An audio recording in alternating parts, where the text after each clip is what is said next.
April 27th, time is 7 p.m. And I call the meeting to order. First item is the Pledge of Allegiance. Joe, would you lead us in the Pledge of Allegiance? Yes, sir.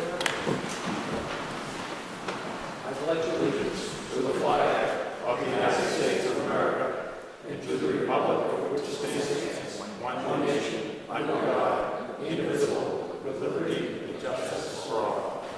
Thank you, Joe.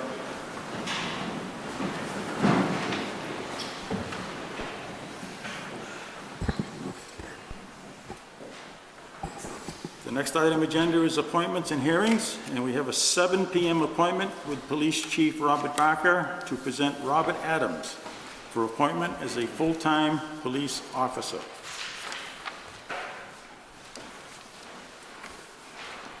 Raleigh Board of Selectmen, dear Honorable Board of Selectmen, I hereby recommend that you appoint Robert Adams of Lynn, Mass. to the position of full-time patrolman with the Raleigh Police Department effective May 1st, 2015 and expiring on June 30th, 2017. Robert has served as a reserve police officer with the Raleigh Police Department for approximately 2.5 years. During his tenure with the Raleigh Police Department, he has demonstrated excellence in performance of his duties on many occasions and has proven to be a dependable and dedicated employee. During a selection process, panel of 2 chiefs and 3 sergeants from various agencies interviewed all the candidates extensively, and Robert was recommended as a candidate for appointment as a full-time patrolman. Robert also successfully completed a physical agility test, commencement with the entry requirements of full-time police academy. Robert is a student at Salem State University, where he is majoring in criminal justice and will soon obtain a bachelor's degree. He is an EMT and has worked for Atlantic Ambulance for almost 6 years. Robert meets all the requirements of a full-time police officer for the full-time police academy, which he must attend within 9 months of his appointment. I expect that Robert will make an excellent full-time police officer and will serve his community in this capacity for many years. Respectfully submitted, Robert R. Barker, Chief of Police. Bob, you got anything you want to say? Chief? No, I don't think I need to add much. Like I said, Robert's been a reserve patrolman for us. He's worked a ton of hours for us over the last couple of years, just filling in when we need him. We have a real good feeling about his success. Very good. Is there any questions or comments from the other board members? No comments. No comments. Okay, I will entertain a motion. I'll make that motion. Okay. I'll make that motion. I'll second. Motion made and seconded to appoint Robert Adams as a full-time police officer for the town of Raleigh. All those in favor signify by saying aye. Aye. Aye. Opposed? Motion carried. Congratulations.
Okay, our next appointment is at 7:10, and it's with Police Chief Robert Barker to present finalists for the Police Fire Station Feasibility Study.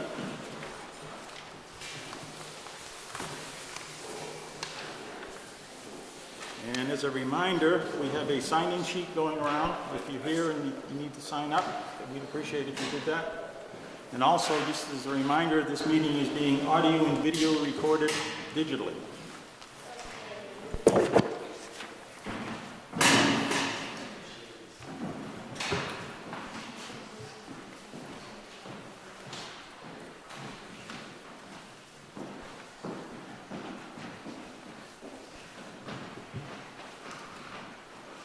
Chief, we're all set if you want to get started.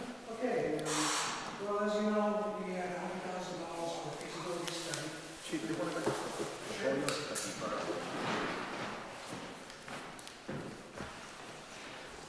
As you know, we have $100,000 for a feasibility study, and we made a committee to make a determination on who to hire to do this study. And the committee consists of the fire chief, Jim Broderick, Selectman Dave Peterson, and myself. And we met in January. I think I have the date here. I'm sorry, we met on February 10th, and we evaluated 9 proposals at that time. Those were the 9 proposals that came in that were within compliance. Of those 9 proposals, we eliminated 3 because they were not responsive. We eliminated 1 more that didn't meet the mandatory, the minimum requirements of the proposals of the RFQ. And then we deliberated on the rest of them, and we rated 5 firms, and those 5 firms were rated on a rating of advantageous, or most advantageous, or highly advantageous. We determined that we had 3 firms that came out on top. They were all rated as highly advantageous to the town, to this project. Those 3 firms were the Reinhardt Associates, the Carell Group, and Castle Boos. Okay. Based on that, we did some site visits. We visited a building that was constructed by one of each of the companies, and that included Reinhardt built the Hamilton Public Safety Building. The Carell Group built the Swampscott Police Station, and Castle Boos built Holden Public Works Fire and Safety. And we went and visited each one of those. The entire committee visited the Swampscott Police and the Hamilton, and then just the fire chief and myself visited Holden. Based on that, we came up with some recommendations. So we had some thoughts. We visited the 2 buildings on March 23rd, and during the discussion, the merits of each facility was discussed, and we felt that the Swampscott Police Station built by Carell was the best of the buildings that we visited. They had a limited budget, they had a very small space to work with, and they got a very efficient and well-equipped building. It was well thought out, and all 3 of the board members felt that was a very good building. We also, on that day, we visited Hamilton, and their building was not as well laid out. We didn't feel as good about it, and they had some maintenance issues. Perhaps because of where they had to put the building, but they were having ice dam problems because of melting and things like that. And like I said, we didn't feel it was laid out quite as well as it could be. So we didn't feel it was quite as good as the Carell building that we saw. And then the fire chief and I went to Holden, and that was built by Castle Boos, and that building was a very nice building. It was much larger than what we would be looking at. But there were some distinct impressions that we got. First of all, I'd call it sort of grandiose. It was very nice. Probably more out of our price range. I think it was a $13 million project. And there were some things that we did like about it. It seemed well laid out, and it was well thought out. One of the things they did properly was the floor of the fire station bays had radiant heat in it and appropriate drainage, so that the trucks didn't all have to sit on the side, and because one drain was in the middle. So they were paid attention to detail in that way. But we thought that it was just a little over the top, but they were using geothermal heat, which we walked into the engineering room and it looked like you needed to have 3 physics degrees to figure out how to turn up the thermostat. So it was a very nice building, but we weren't quite sure that we were going to be able to get something scaled down. I will say that Castle Bruce came in $2 million under budget on that, so that really weighs in their favor. So that basically sums up the 3 companies that we looked at, and we'd like to recommend as a committee that the Board of Selectmen interview those top 3 candidates and pick from that who we want to do our feasibility study. Okay. Is there any questions? Bob, any I questions? had just one. Sure. I noticed that in the, you have 2 public safety complexes in the Swampscott Police Department building. Was that considerably smaller? I wouldn't say it was smaller. They're a bigger department, police department than Rowley, of course. I think they have 40 or 50 men. So I wouldn't say it was smaller. Of course, it didn't include a fire station. But the police chief there gave us a personal tour, and the thing he kept saying is, look at this. They put this in. I never even asked him for it. It just showed up one day, and he'd tell us how handy everything was. He really seemed to think that they understood the building of a public safety building, and they added things to the package that he never even thought of. That's the type of architect that I think Raleigh would want. And like I said, they got a lot out of a little. They had a very small space. They had to build a 2nd story just to get the room in there. They squeezed it in, but it doesn't look like it goes in. And they brought the whole thing in at $6 million, which is pretty good. So, Right. And that building, square foot wise, we won't need that much for a police station, but together that might be enough. So we were pretty impressed with them. Thank you for clarifying. Chief, I just have one question. What year was the Swampscott Police Station built? It was built 2 years ago. 2 years ago. Yeah. And they built it for $6 million? They built it for $6 million. Swampscott had a similar issue to us as they faced some opposition. They tried several times to get a building built, and they did manage to get it built. It was very close, both very close, but they really maximized what they could get, and they should be set for quite a while. But they added on the 2nd floor? They do have a 2nd floor. They needed it because they just didn't have enough physical footprint space. So their department's probably, you'd say, probably 2/3 bigger than ours? Right. Well, when I quoted the numbers, their civil service department, they have a full-time staff. As you know, we have 12 full-time Right. staff here. We have another dozen reserves. So that brings our staff up to about 24 sworn officers. But all their officers would be full-time, and I'm sure they have some reserves too, but they don't really count them.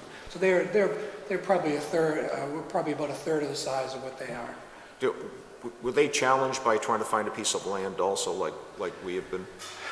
No, well, they built it next to a town treatment plant. Okay. And so they did have some issues. Sure. But it was town property, so they were able to take it. And I think they had some costs that were added on because of the location, if I recall correctly. Thank you, Chief. Okay. Sounds good. Yep. Entertain a motion to accept the 3 candidates into interview. I'll make that motion. I'll second. Motion made and seconded. All those in favor signify by saying aye. Aye. Opposed? Motion carried. Mr. Chairman, when would you like to set that up? Probably after town meeting. Yeah, that's the We next have a meeting. meeting on May 11th, The 11th, okay. but is that or do we wait till after further interview? We probably ought to try to. I know we're looking at the staffing issue at that point. Okay, so if you want to hold it up to me, you think? Well, it'll be a staffing issue. Oh, that night, okay. Okay. So how's the 11th look at this point, you know? I think that's the date possibly that we're thinking of if we're gonna do it. Okay, why don't we shoot Okay. for that date? The 11th. Shoot for the 11th, we'll have to try to schedule it. Did you want the whole board here for that, or just? Maybe one seconds meeting, so we can shoot for our election. Okay, thank you.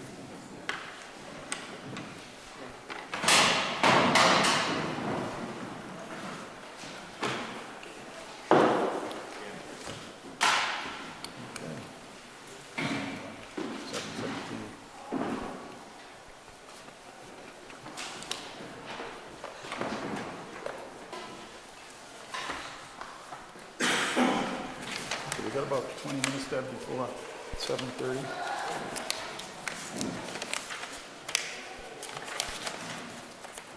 So we want to pick up general business maybe? Yeah, there's a lot of things on here that want to take care of.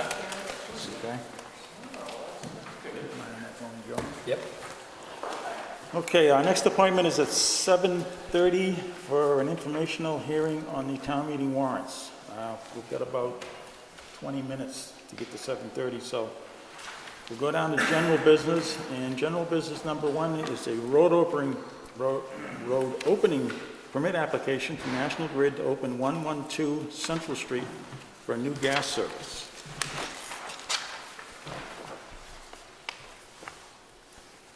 So we have the application in hand.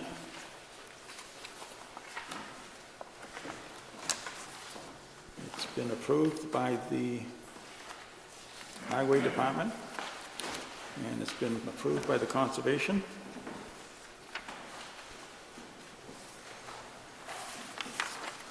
So the rest of it looks like it's in order here.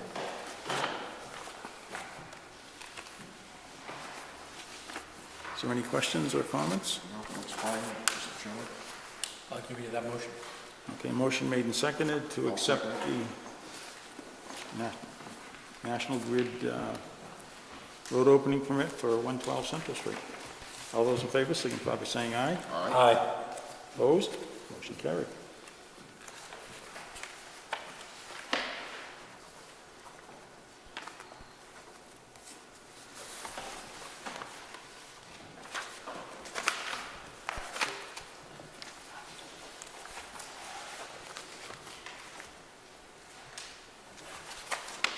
Joe.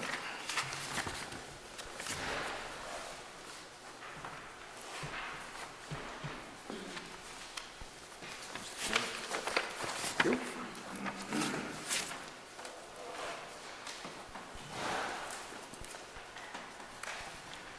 Okay.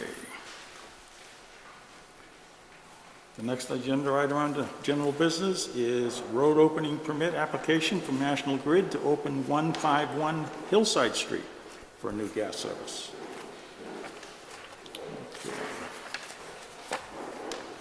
There's to be a notice, Mr. Chairman. Yeah, actually, I think there's been a condition. Is there- Yeah.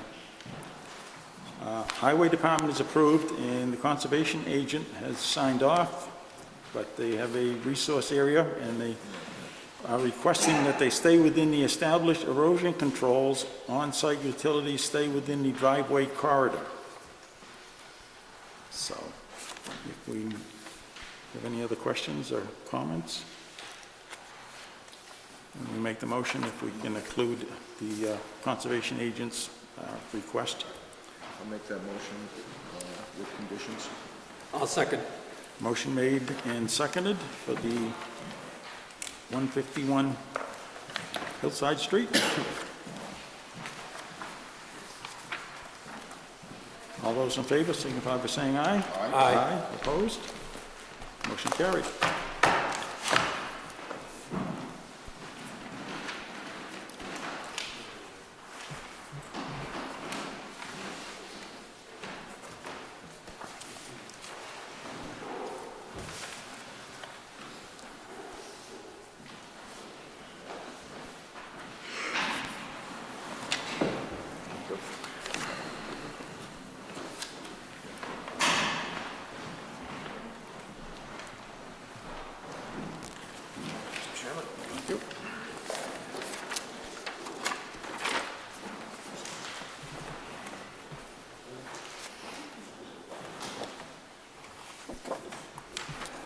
Okay, general business number 3.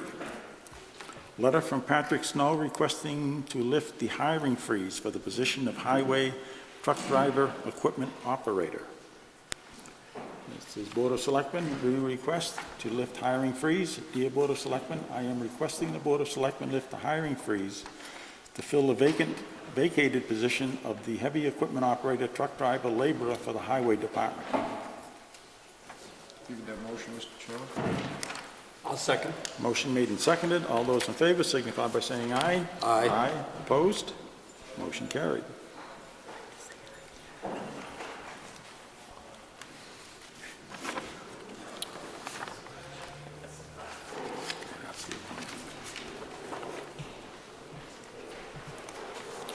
Okay, item number 4, under general business. Request from neurofibromatosis,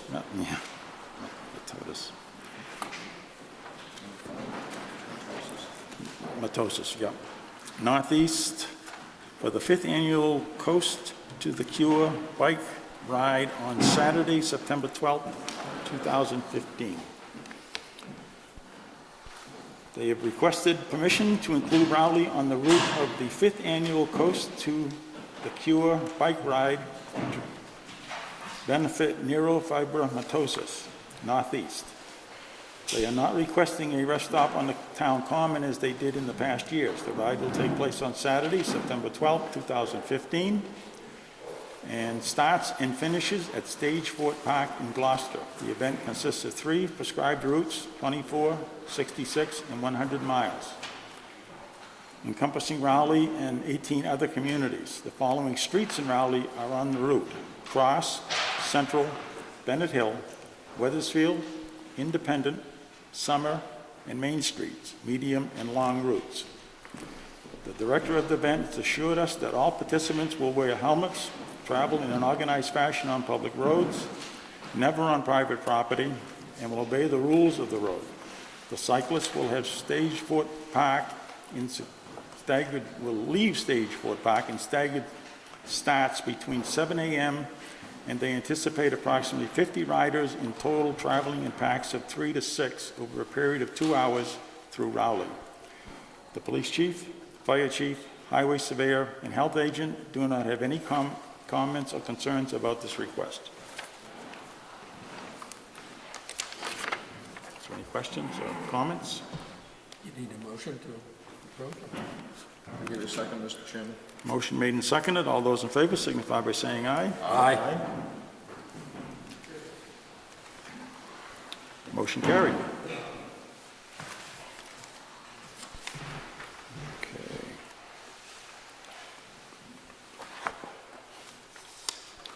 General business number 5.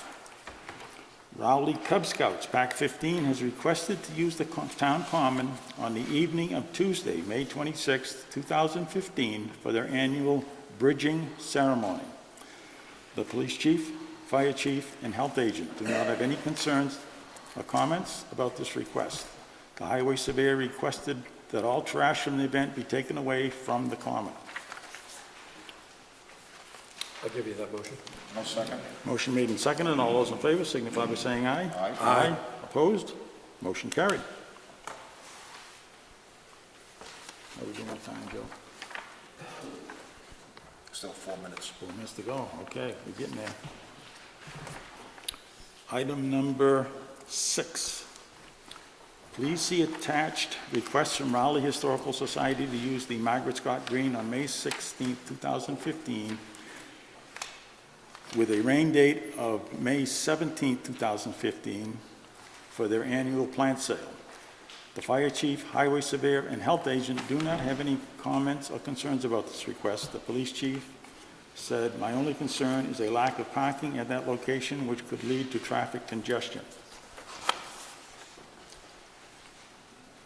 Okay, I'm going to have to recuse myself from this vote. Well, I don't think You can. well, if you call for the motion, I can call for the motion. I mean, I can then do just that. abstain. Just abstain, yes. I'm going to have to do that. Yeah. because I am a director at the Raleigh Historical Society. Okay. So is there any comments or questions? I'll make that motion. I'll second. Okay, motion made and seconded. All those in favor signify by saying aye. Aye. 2 ayes and 1 abstention.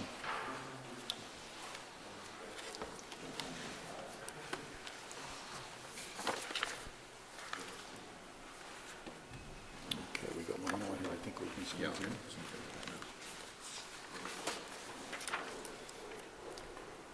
General business number 7. Dear members of the board, I am writing to ask permission to display a banner for the Great Marsh Garden Club annual plant sale on the backstop of the Rowley Common. The sign states our date and location of our plant sale and will be removed on the completion of the sale. The date of the sale is Saturday, May 16th, with a rain date of Saturday, May 23rd. I would appreciate an email as soon as you have come to a decision. Thank you for your time and consideration. Karen Zimlak, President, Great Salt Marsh Garden Club. Give that motion, Mr. Chairman. I'll second. Motion made and seconded. All those in favor signify by saying aye. Aye. Opposed? Motion carried. Okay. The time being, In about 2 minutes. getting close.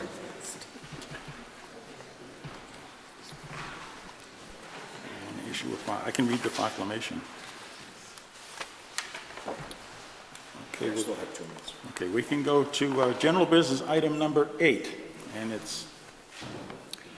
is to issue a proclamation for Drinking Water Week for the grand opening of the water treatment plant.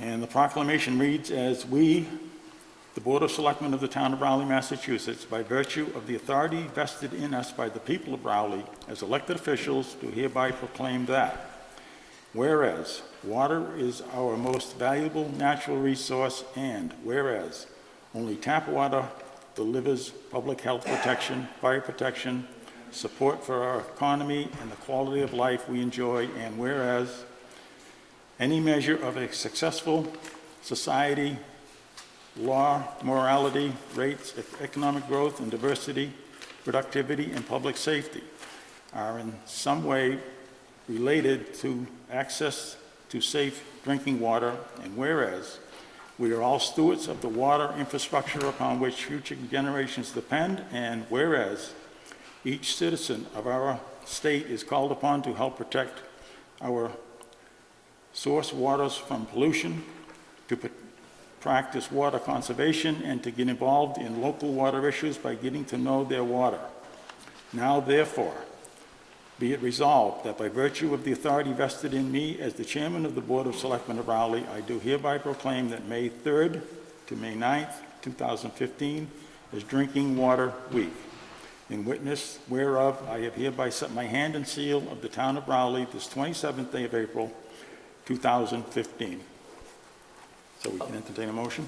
I'll give you that motion. I will second. Motion made and seconded. All those in favor signify by saying aye. Aye. Opposed? Motion carried.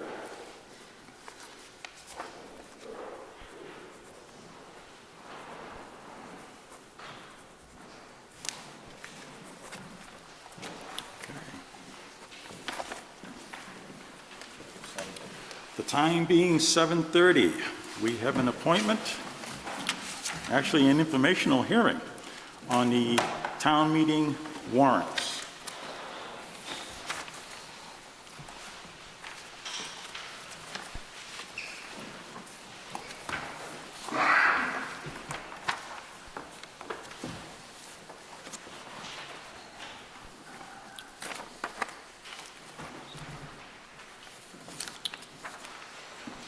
Okay, 7:30 PM, informational hearing on the town meeting warrants. The chairman calls for a motion to open the joint meeting of the Board of Selectmen and the Finance Committee with a roll call vote. Give that motion, Mr. Chairman. Second. Motion made and seconded. All those in favor signify by saying aye. Aye. Aye, Robert Murray. Aye, Joe Curry. Motion carried. I call for a motion to open the joint meeting with the Board of Selectmen. And a I'll second. make the motion. All right, I have a motion and a second. All those in favor signify by saying aye in the roll call vote. Aye, Larry White. Aye, Sharon Emery. I, Jamie Snell. Aye, Dennis Roy. I, Paul Jalbert. Okay, we are in joint session, convened in joint session. And we will open the information hearing on the town meeting warrants. I'm assuming you folks all have a town meeting warrant from the Finance Committee? Very good. Okay.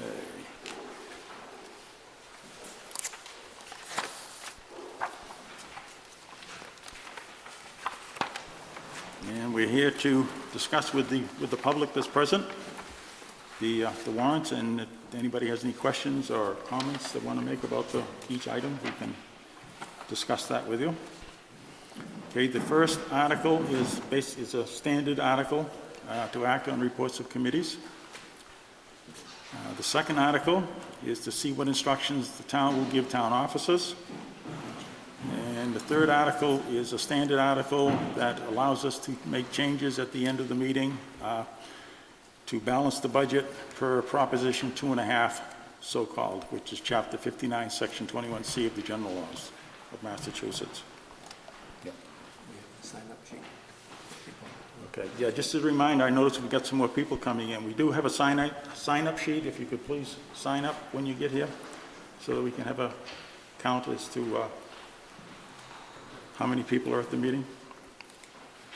Article 4, to see if the town will vote to fix the annual compensation of elected officials of the town as required by Massachusetts General Laws, Chapter 41, Section 108 as follows. Moderator, $100. Board of Selectmen, each member, $2,231. Board of Assessors, each member, $2,456. Town Treasurer, Collector of Taxes, $74,528. Town Clerk, $51,993. Planning Board, 0. Severe Highways, $71,741. That's $42, I'm sorry. Municipal Water Board, each member, 0. Trustees of Free Public Library, 0. Raleigh Housing Authority, 0. Municipal Light Board, each member, 0. Is there any questions? Comments? Okay, hearing none. The next item on it is Article 5, which is the general budget. But what I'd like to read first is the budget plan and how we got to the budget that we have. The revenues and other financing sources. Okay, estimated taxes is $13,621,020.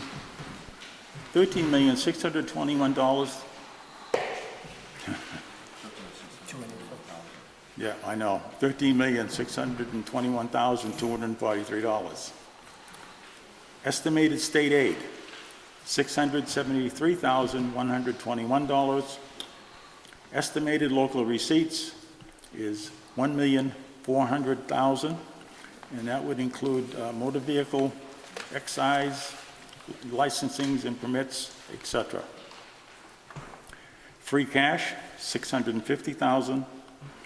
Overlay reserve, $100,000. And water indirect charges, $85,165. And transfers in septic system program, perpetual care, municipal waterways, and the 375th balance is $75,854. So is there any questions on any of these figures? Okay, seeing no hands or hearing none. Required expenses before town meeting appropriations. State assessments, which are estimated, $100,694. Allowance for tax abatements, $170,000. Prior year snow and ice deficit, $4,625. Other interest and tax title raised on recap, $290,819 for a net revenue of $16,314,564. Okay, some of the expenses we have is less schools, Triton, Whittier, and North Shore Aggie, $9,172,668, which is very close to 59% of our operating budget. Okay, less fixed costs, debt service, $532,504, retirement, Medicare, unemployment, health, and liability insurance, $1,488,564, and the total of our operating budget is 13%. Okay, with less stabilization, which is $250,000, and retirees' health insurance part is $200,000. So the balance remaining to fund the operating budget for the rest of the town is $4,670,828. So you can see that between our school budget and our fixed cost budget, we're about 72%. So is there any questions or comments or? Okay. Hearing on, got anything to say, Bob? Nope. Okay. So that takes us on to Article 5.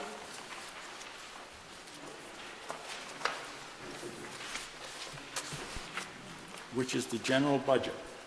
And it's actually general government budget. Mr. Chairman, can I make one comment? Yep.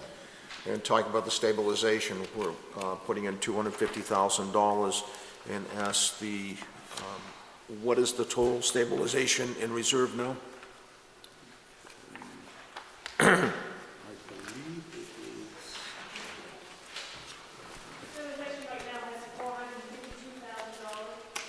is. Stabilization now has? Oh. 714,000. Okay. Excellent. Okay. Again, this is something we've, the Board of Selectmen has done for the last several years, is to make sure that we put that money away in the stabilization account. That's very important to for debt service and all that. So. Yeah, it is very important. It's actually, you can consider it a rainy day fund, if you will. A lot of particularly the state of Massachusetts call it a rainy day fund, and that's our rainy day fund. Our auditors and accountants look at that, and particularly our lending people, when we go to take out bonds, they look at that very favorably when we have a stabilization fund. They like to see that, and they think that we're in pretty good shape if we have something like that. So we've had a goal for the last few years to try to get that to $1 million, and we're getting pretty close right now. So, and we've actually had some good news. We've got a new bond rating, which is a AA+. So we're pretty close, and we got some other things that we can do, setting up some policies and things that will get us even better. We'll probably get a AAA if we get to that point. So it's very important that we keep this up. Mm-hmm.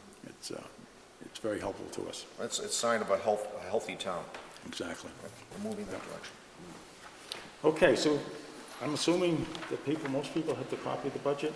So what I'd like to ask you is from item 1 under the general government budget to item number 57, which is on page 4. Is there any questions or comments or any questions that need to be answered or asked in that list of the budget?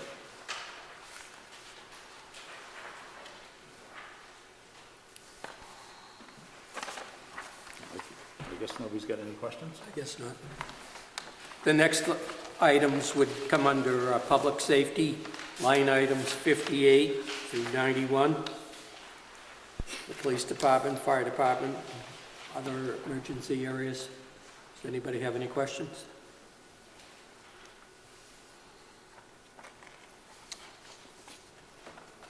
The next area would be the schools, and we have an assessment for Whittier, for Triton, and for Essex Aggie Technical School. Total of $9,172,668 for the 3 schools, including capital assessments. Any questions? Yeah.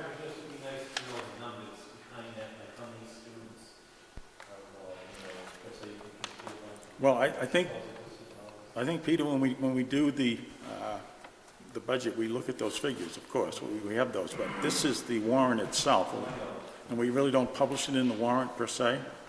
I mean, the figures are available if you need them, but.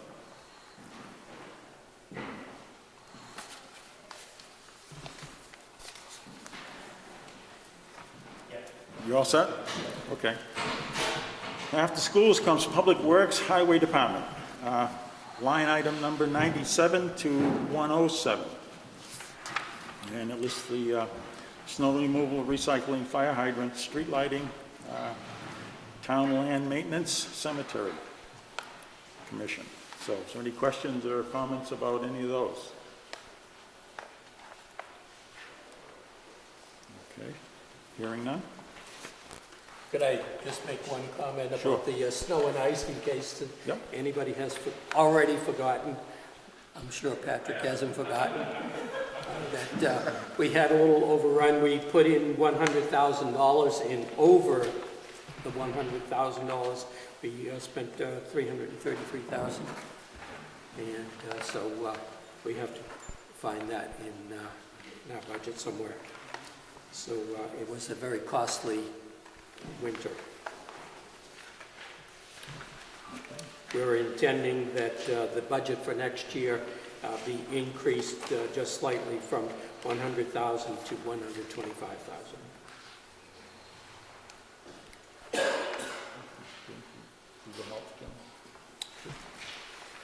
The next section would be Health and Human Services, lines 108 to 119, and this includes the Council on Aging and Veterans Affairs. And I would like to point out that we did have an increase in the Veterans Affairs benefits line, line 117. We've had more requests for assistance under the veterans benefits based on what we've had to administer in previous years. So we had quite an increase this year, and we are expecting an increase next year. I believe we get a refund from the federal government, is that correct? State government refunds 75% of veterans' benefits costs. Come back, so it's an important thing to do to take care of the veterans, and we do get some reimbursement on that. And just to add a caveat, the veterans line, as the war is winding down in the Mideast, veterans coming back, and that is the reason for the increase in veterans benefits. Yeah. Okay, the next category is Recreation, Historic, Raleigh Public Library. Line 120 to line 130. Is there any questions on that? It's actually the Raleigh Public Library, Recreation Committee, Historical, and other.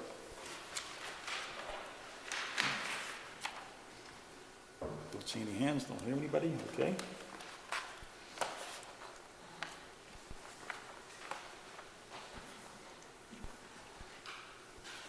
Yep, line 31, that 131, Joe, yep. The next line would be 130 to 131 to 155 would be the debt. And I would point out the typo on lines 154 and 155. We reversed the numbers. The $19,050 in the right-hand column belongs to the fire ladder truck interest, and the $4,650 goes to the highway truck interest. So if you could make that correction on your sheet. It actually still adds up the same. And the next category is insurance. It's unemployment, blanket insurance, Essex Regional Retirement, Group Health Life Insurance, and Medicare, line 156 to 159. And that brings us, is there any questions on those four categories? Yep. We also have a reference, I'm not sure if it fits here, but it doesn't mention it. I was looking for the costs and whatnot of the Raleigh Access, because it is a state-run, town-run program. And I know there's funds in there, we received from cable companies, and it's not here. I understand it doesn't have to be here. I believe, Walter, that's what's considered an off-budget because it comes from the cable companies themselves. I think I'm right on that. Yeah, it's not appropriated, Right. so there's no appropriation in the town budget. Okay, I understand that, but how would we find out the state of the department and how much money is in that fund? Well, we can look up, that would be in the accounting balance I sheet. think our accountant can probably answer that question. Can you hear me okay? Oh, yeah. We have a couple of accounts. One is actually a capital account to actually buy the equipment, and that has $37,000 in it. And then it's an operating grant, and that has $380,000 at this point. $380,000? Yes. And I believe that all comes from the franchise fee on our Comcast and Verizon bill. Okay, another question prior to that time. Yep. Are we looking to build a studio, or what are we going to do with $380,000? Is that just there for a rainy day? Well, not necessarily rainy day. I mean, it does buy some equipment once in a while, things like that, Walter. If we haven't really forgotten about the studio portion of that town committee, not committee, but the town operation. And we've been kind of watching to see if something would come up that we could afford. So far, nothing has. We've got 380, but I think the last time we looked at something that we thought we might be able to use that would work for us was over 600,000. So we haven't forgotten it completely. We really haven't. We'd love to get something that we could use. If somebody wants to make a donation, that would be much, much appreciated. Okay. So if there's no other questions on that, that brings us to a total budget of $15,672,373. Our next, is there any other questions or comments on the general budget? Okay, hearing none. We come to Article 6, which is the Water Department budget, to see if the town will transfer and appropriate the sum of $2,664,320.40 from the Water Department Enterprise Fund for fiscal year 2016 to take any action relative thereto. And we have with us today our Water Superintendent, Mary Beth Weiser, and I would like her to maybe just make some comments on the budget and talk about the funding of that budget also. The operating budget for FY16 was broken down into two categories. We have wages and salary, and that's a total of $583,635.84. That is an increase from fiscal 15, but in fiscal 16 we'll be adding two full-time positions, a distribution working foreman and an assistant working foreman. So that's the increase from last year to this year, adding two full-time positions. The overall operating budget for the water department expenses comes to $756,300. That is also an increase from fiscal 15, and the driving force behind that is, of course, the water treatment plant. We have the palm membrane system, and we're asking $100,000 for maintenance on the filtration system alone, and $100,000 for overall maintenance on all the other equipment.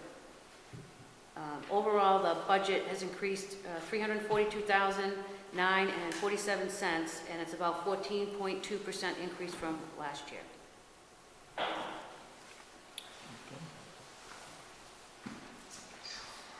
Anybody have any questions?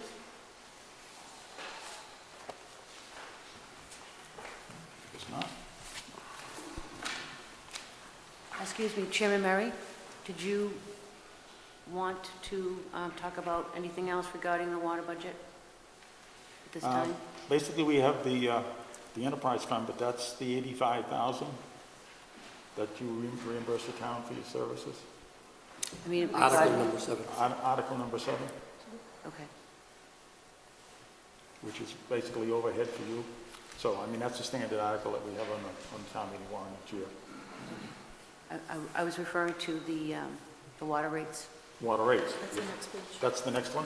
Oh, it is, oh, sorry. Yep, no, Jumped that's fine. Don't be sorry. Yep, the water department revenue statement, and this is for informational purposes for Article 7. So I understand you have a representative from the firm that did the rate study for you? Yes, with us tonight, we have Patrick O'Neill from Tata and Howard. Mr. O'Neill and his firm conducted a rate study for the water department, and Patrick, if you say something. If you give us a kind of a brief background on the rate study itself?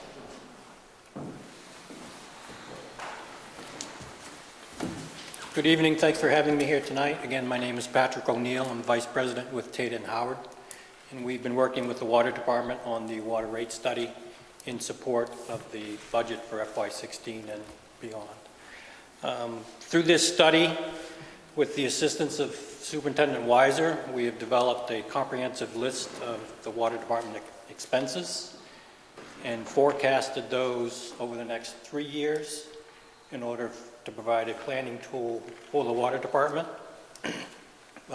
Superintendent Weiser has touched on those expenses in the prior articles.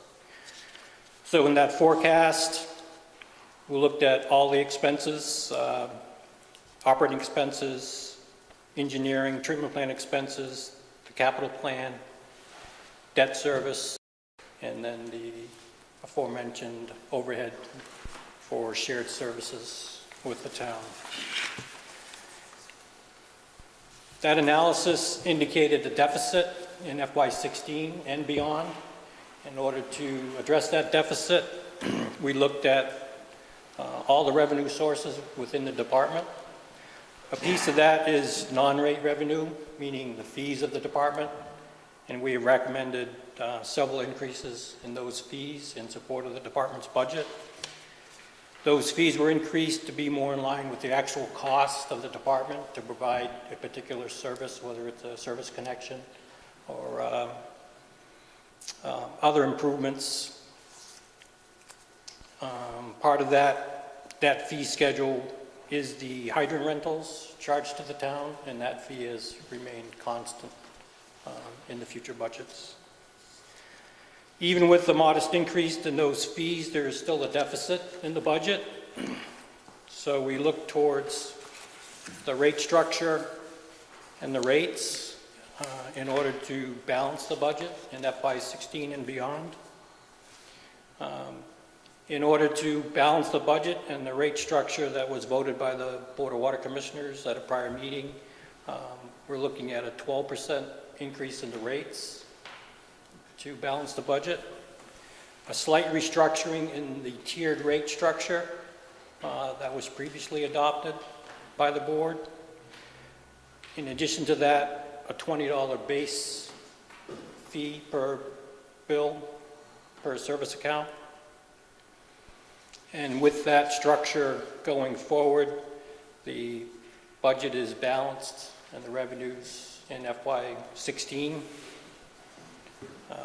We had looked ahead, depending on what's done with the capital plan, the rates in 17 and 18 may have to be adjusted, but the way the capital plan is set up now in the budget, it's constant. So the rates as they're proposed for FY16 would carry forward. As you know, there's a lot of stuff to be done. You've taken a big step in building the treatment plant.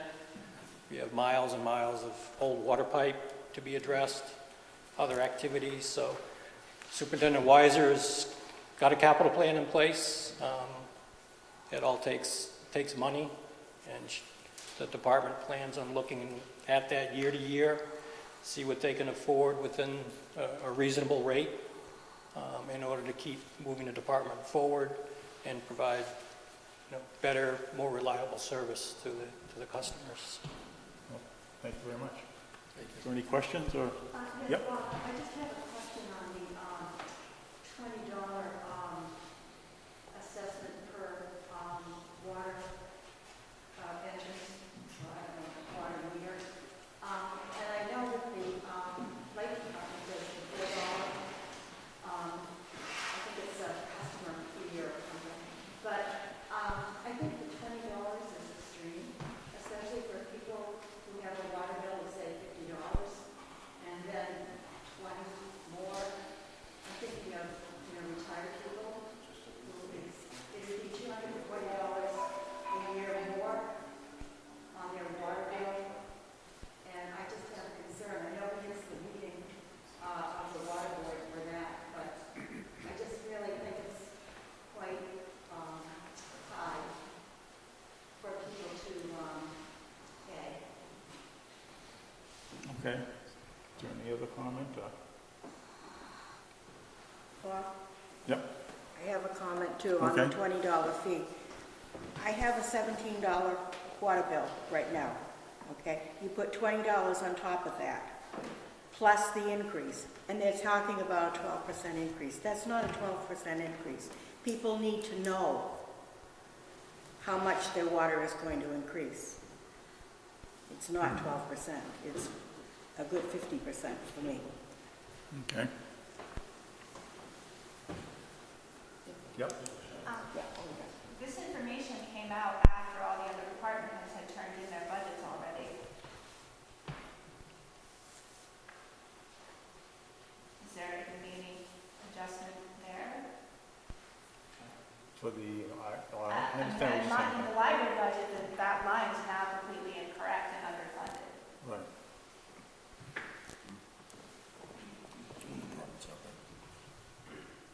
So, where do we go from here? Excuse me, but I just feel that for a group of people in this town, there's going to be an excessive amount on their bill.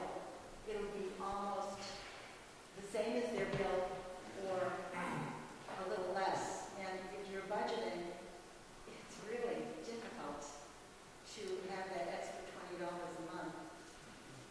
I'm not saying that there shouldn't be. I'm just thinking that it should be a lesser amount, that, so people will be able to pay their bills. So, I think that the budget, you want to say anything, Mary Beth? Sure. You have to remember, the town made an investment. You built a $12 million treatment plant. It costs money to maintain that facility. If we don't have the appropriate operating budget, I won't be able to buy the chemicals needed to treat the water, and I won't be able to buy spare parts to fix the equipment when the plant goes down. You have 3 groundwater sources. 2 of those sources now run through the treatment plant. So over half of your supply runs through that treatment plant. If the treatment plant is down, all we have is well number 2.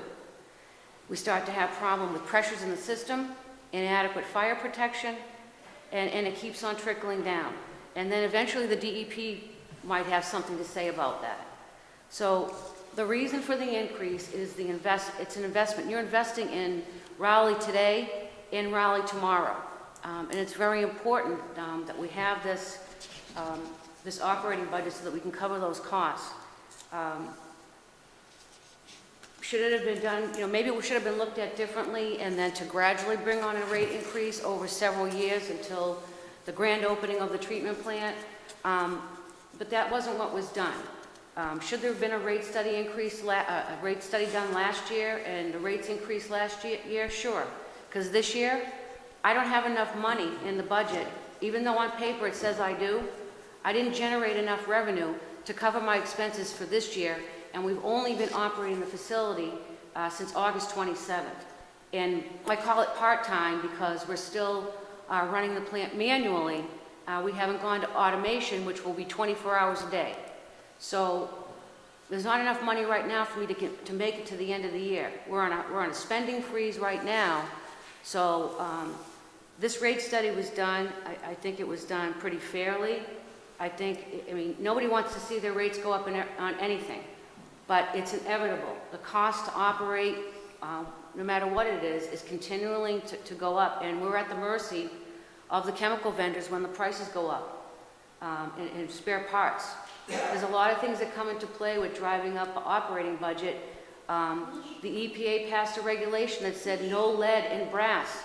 Well, I have $30,000 in stock I have to purchase so that I can have spare parts and things to fix water meters and services.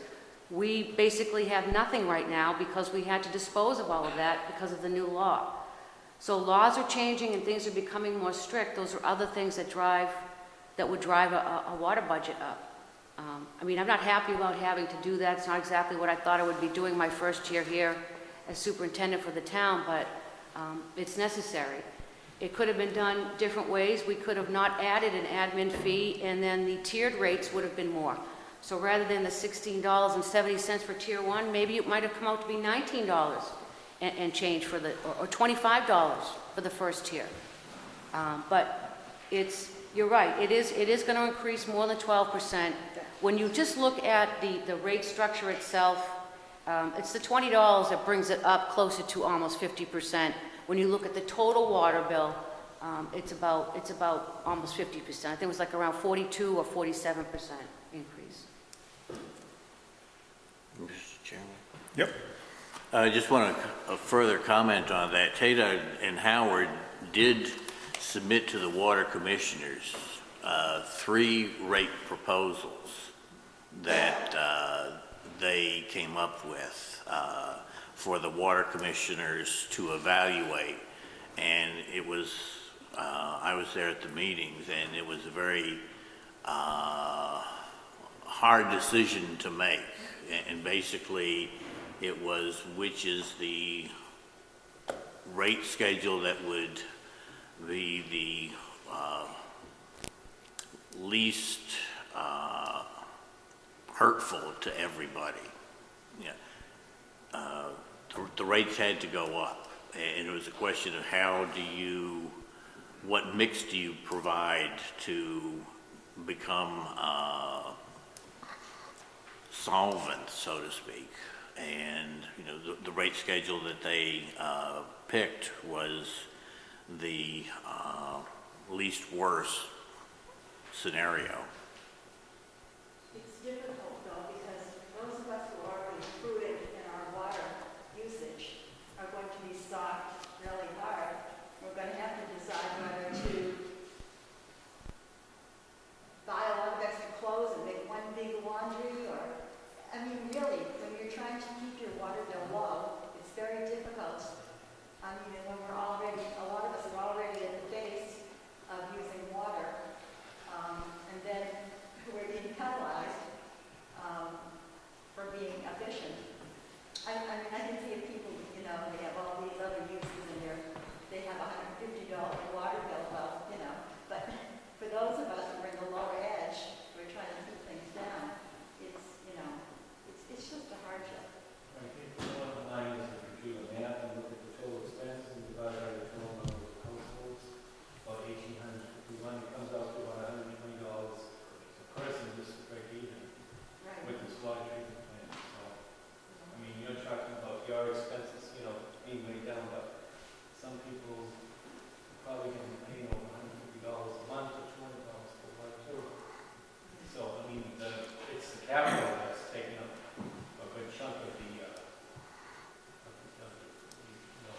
pie that you're paying. Believe me, I believe that people should be careful in their water usage, and I don't object to charging for water. It just was like a shock to me to see the $20 administrative fee attached to my low bill. That's like, have to plan your whole budget over.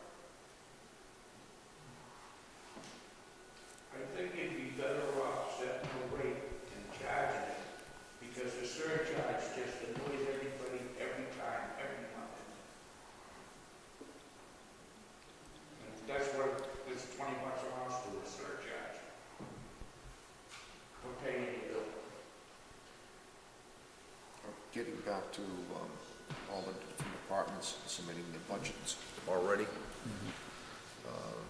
How do we address this? Well, I mean, that's why we have a rainy day fund. Yeah. So, I mean, hopefully it's not a huge impact, but there will be some impact there. Pam, do you have any idea about the libraries, the impact of the library? It's gonna double what we budgeted for. Excuse me? It's gonna be double what we budgeted for. Okay. That way. Yeah. So it's a bridge we gotta cross. It's a bridge we gotta cross. Yep. Okay, is there any other comments? Yep. All set, okay.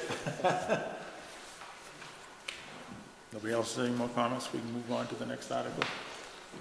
Certainly, something to think about at least, at some point in time. Okay, so that brings us down to Article 8, which is a transfer. Town vote to transfer the sum of $359,876 from the Water Department Enterprise Free Cash to the Water Department Stabilization Fund. Is there any questions or comments on that? Hearing none, seeing none. We can move on to Article 9, which is a standard article. It's been in the town meeting warrant since 1910. Articles 9 through 12 is standard. 9 through what? You're right, 9 through 12 is a standard article, and actually there are 3 of them there. One is the sales of electricity income. The other one is $3,500 for municipal waterways maintenance and improvement. And Article 11 is $500 to the Cemetery Commission from the Perpetual Care Trust. And number 12 is $30,000 to be added to Article 30, the annual town meeting recertification fund for the purpose of completing the state's mandated triannual recertification of all properties within the town of Raleigh. Is there any questions on any one of those? Okay, seeing no hands, hearing nothing. If you have a question, please let us know. Article 13 is another standard article that is combined. It's the Enterprise Chapter 44, Section 53E and a half for revolving funds. And each one of these has a revolving fund. It's the Council on Aging with a not to exceed $5,000. Board of Health, not to exceed $20,000. Parks and Recreation Committee and Board of Selectmen, not to exceed $30,000. Board of Selectmen, expenditures not to exceed $2,000. Highway Department, expenditures not to exceed $12,000. And the Shellfish Department, expenditures not to exceed $6,000. Zoning Board of Appeals and Board of Appeals, expenditures not to exceed $4,000. Board of Cemetery Commissioners, expenditures not to exceed $20,000. Library, expenditures not to exceed $2,500. Agricultural, expenditures not to exceed $1,000. And Harbor Master, not to exceed $30,000. Is there any questions or comments?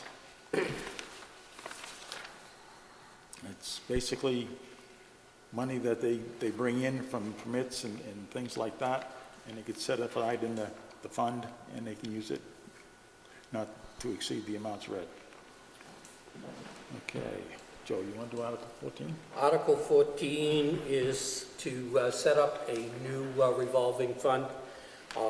Last year, we celebrated the Raleigh 375, and we had some concerts on the Common.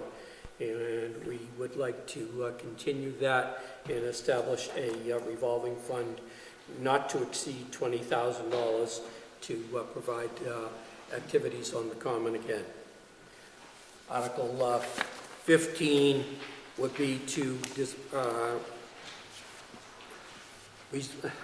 Close out. close out The revolving funds for Park Rec and Recreation and Board of Selectmen and the 375th Anniversary Committee, and so that we can establish this new revolving account so that we can have the concerts on the common, or activities, whatever the committee may want to establish. So that would be the Articles 14 and 15. Are there any questions?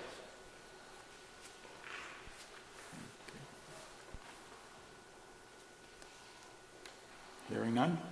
Article 16 is to determine whether the town will vote to accept the provisions of Mass General Laws, Chapter 60, Section 15B, allowing the creation of a revolving account in connection with the tax title process.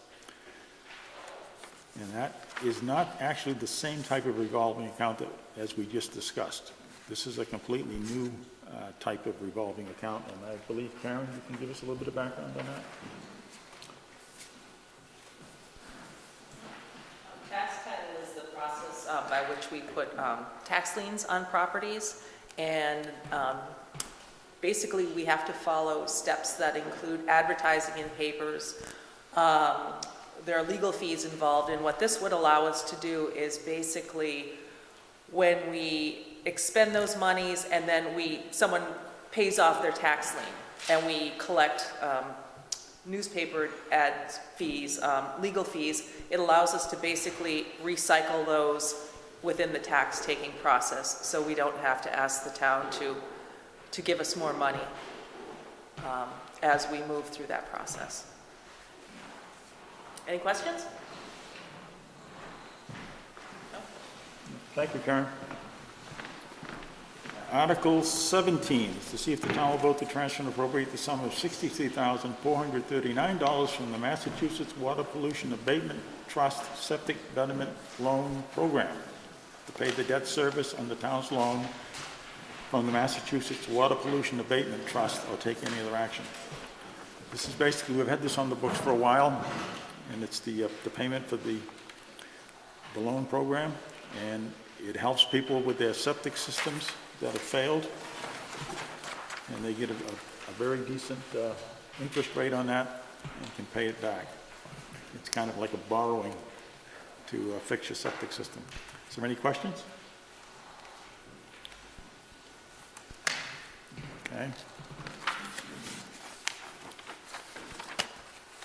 Article 18, to see if the town will, A, appropriate $190,000 to be expended by the Board of Selectmen for the purpose of undertaking the following capital purchases and improvements. $51,000 for purchasing and installing computers, software programs, email exchange server, sign message board, and other technological upgrades for the following departments: Treasurer, Health, Library, Council on Aging, Planning Department, Informational Services Department, Fire Department, Emergency Management Department, and Police. Item 2 is $55,000 for the purchase of department equipment as follows: radio repeaters for the Fire Department, and firearms and body armor for the Police Department, and $84,000 for facilities upgrades to the following: painting of the exterior of Pine Grove School, upgrades to Ayers Park Playground and Baseball Field, installation of a security system and HVAC system at the police station. Are there any questions, comments? Yep. About this, software programs and stuff,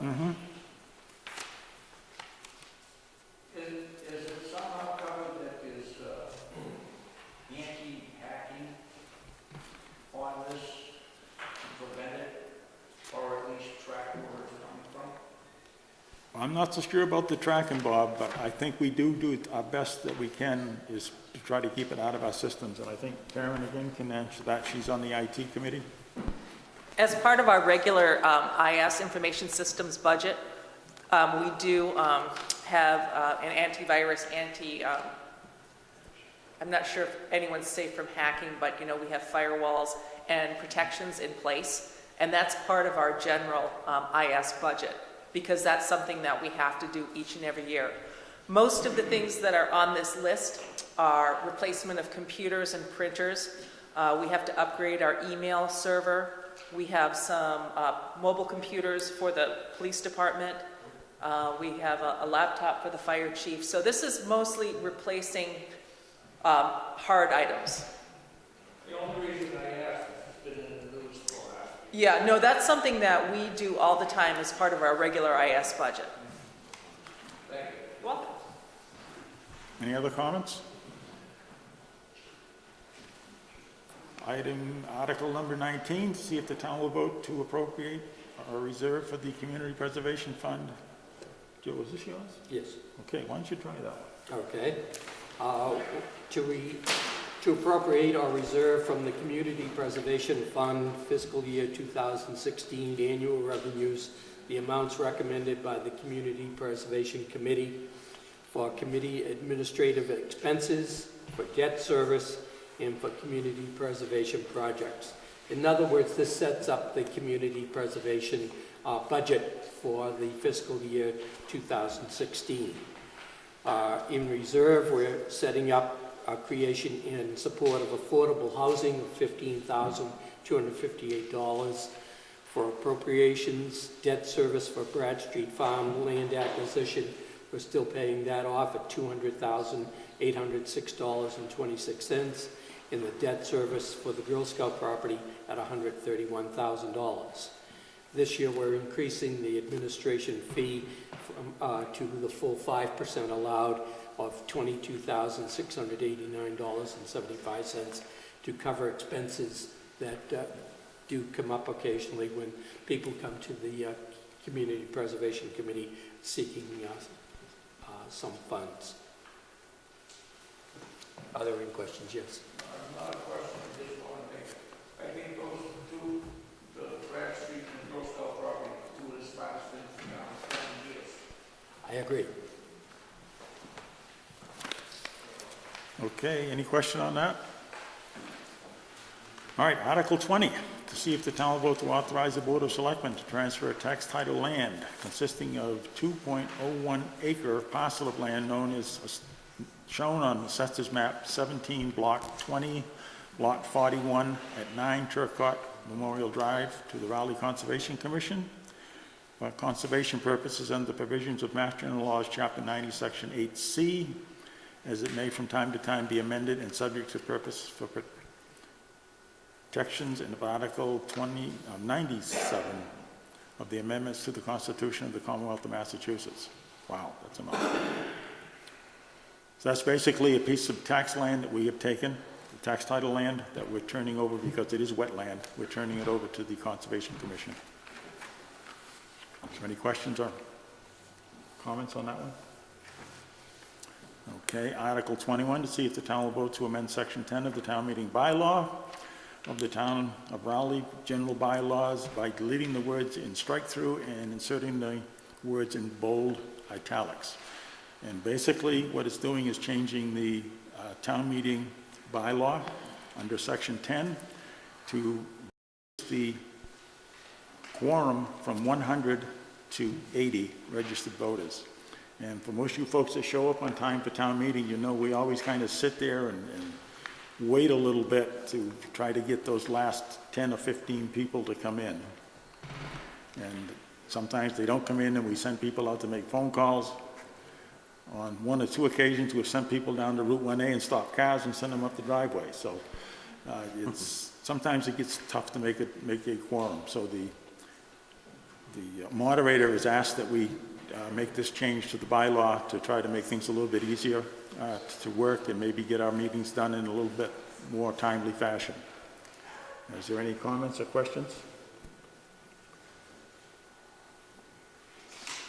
Okay, hearing none, we'll go to Article 22 to see if the town will vote to raise and appropriate the sum of $200,000 to the other post-employment benefits trust fund. I'll take any other action there too. Known by most people as OPEB. We are required to do this. We're nowhere near where we're supposed to be, although we seem to be doing okay by putting some money into this account each year. I know the the accountants, when they do the year-end financials for us, always kind of poke us a little bit and say that we need to do this and get it done. But we seem to be doing okay right now, but it will be coming to catch us someday. It really will. So we put what we can afford into this account just to kind of stay ahead of it if we can. Is there any questions or comments on that? Hearing none, we'll go to Article 23 to see if the town will vote to raise and appropriate the sum of $250,000 to the stabilization fund. And I think we talked about that in the general budget.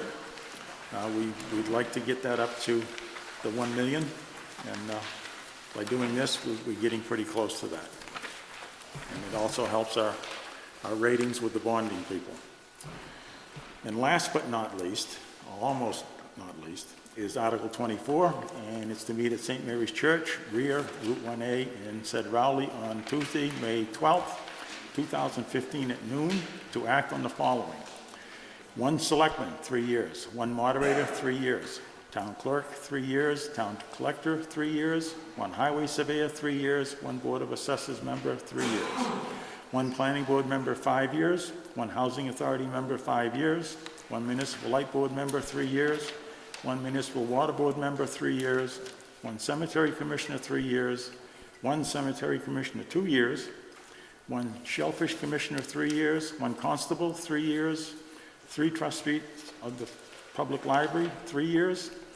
And for regional school district committee, 1 Newbury member, 3 years. 1 Rowley member, 3 years. 1 Salisbury member, 3 years. Is there any questions? That's the general annual election. We're also going to have an override question on the ballot, and it's question 1, and I'll read it to you. Shall the town of Rowley be allowed to exempt from the provisions of Proposition 2.5, so-called the amounts required to pay its share of the bond issue by the Triton Regional School District to pay costs of renovating the Triton Stadium, including the payment of all other costs incidental and related thereto, which bond shall not exceed a total of $3,200,000. The principal compound of such bond applicable to the towns is expected to be approximately $1,100,000. And this is something that I think my colleagues on the Board of Selectmen have decided to sponsor. We think it's important that the Triton District have a stadium that they can use and do their athletics in. So we would ask you to give that some consideration when it comes up on the ballot. Is there any questions? Okay, that ends the annual town meeting warrant and takes us to the special town meeting warrant. And there again, we have Articles 1, 2, and 3, which are standard articles, being reports of committees, instructions of town offices, and the balancing of the budget at the end of the meeting under Proposition 2.5, so-called. And Article number 4, to see if the town will vote to transfer and appropriate the sum of $4,000 from free cash to be added to line 7, selectmen expense of Article 5 of the annual town meeting of May 5, 2014, for a total appropriation of $21,117 to pay for the expenses incurred to hold the May 4th, 2015 annual and special town meetings. And it's beginning to get just slightly expensive.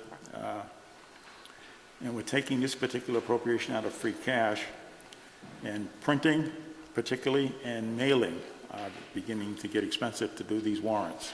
So that's kind of why it's up a little there. Is there any questions or comments on that?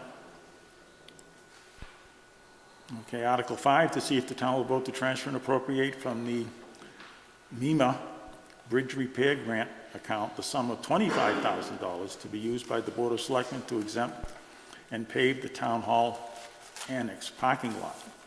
And I don't know if some of you folks go by the annex and participate in some of their programs. Parking does get very tight there, particularly on School Street. When they're parking on both sides of the road, it does get very narrow there.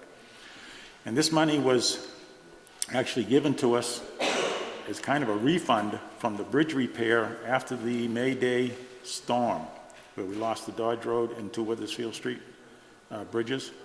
So this money came in from the Mass Emergency Management Agency.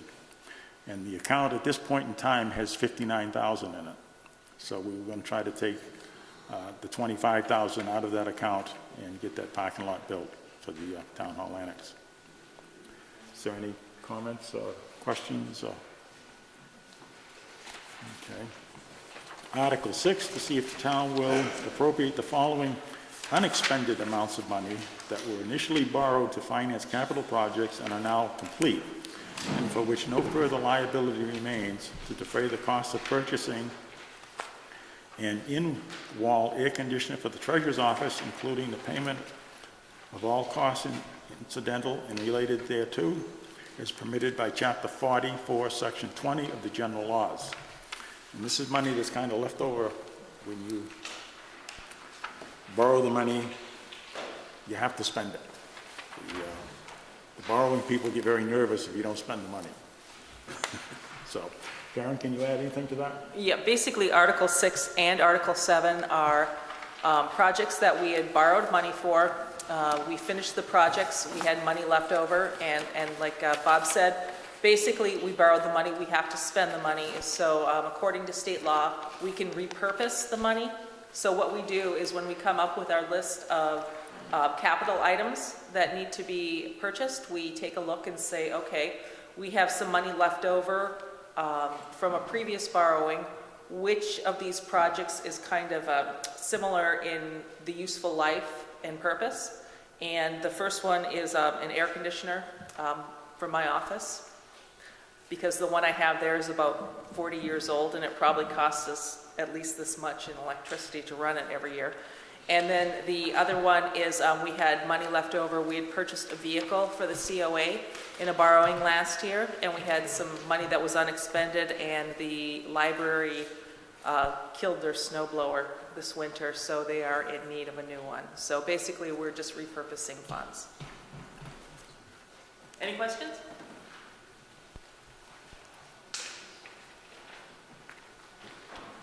Okay, Article 8, to see if the town will vote to transfer and appropriate the sum of $295,667 from the free cash to line 100, snow and ice removal. Of Article 5 of the annual town meeting of May 5th, 2014, for a total appropriation of $395,667. And this is to basically pay off our deficit from this past winter's snowstorms. We, as a Board of Selectmen, we got a little bit nervous about the large amount of money that we had to spend to keep the streets clean, although Patrick did a fantastic job. It was very trying at times, I'm sure, keep the equipment running and keep the snow off the roads, but we made it through.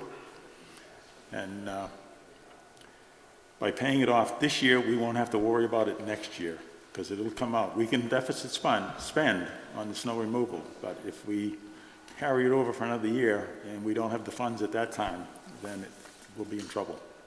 So we have the free cash at this point, so we're going to pay it off as much as we can.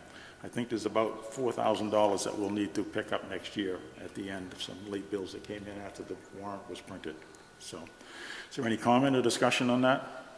I mean, it's a lot of money, but the good Lord gave it to us. He must have had a reason. Article 9, to see if the town will vote to transfer and appropriate the sum from free cash of $35,000 to be used by the Board of Selectmen and Harbor Masters to fund the following. $19,000 for a 25% match for a state grant to purchase a new pump-out boat. $10,000 to fund repairs to the rotted areas of the town wharf. And $6,000 for the purchase of new gangways at the town landing and dock area. Is Bill here, or was he here? Did he leave? There he is. You want to give us a little background on that, Bill? Just...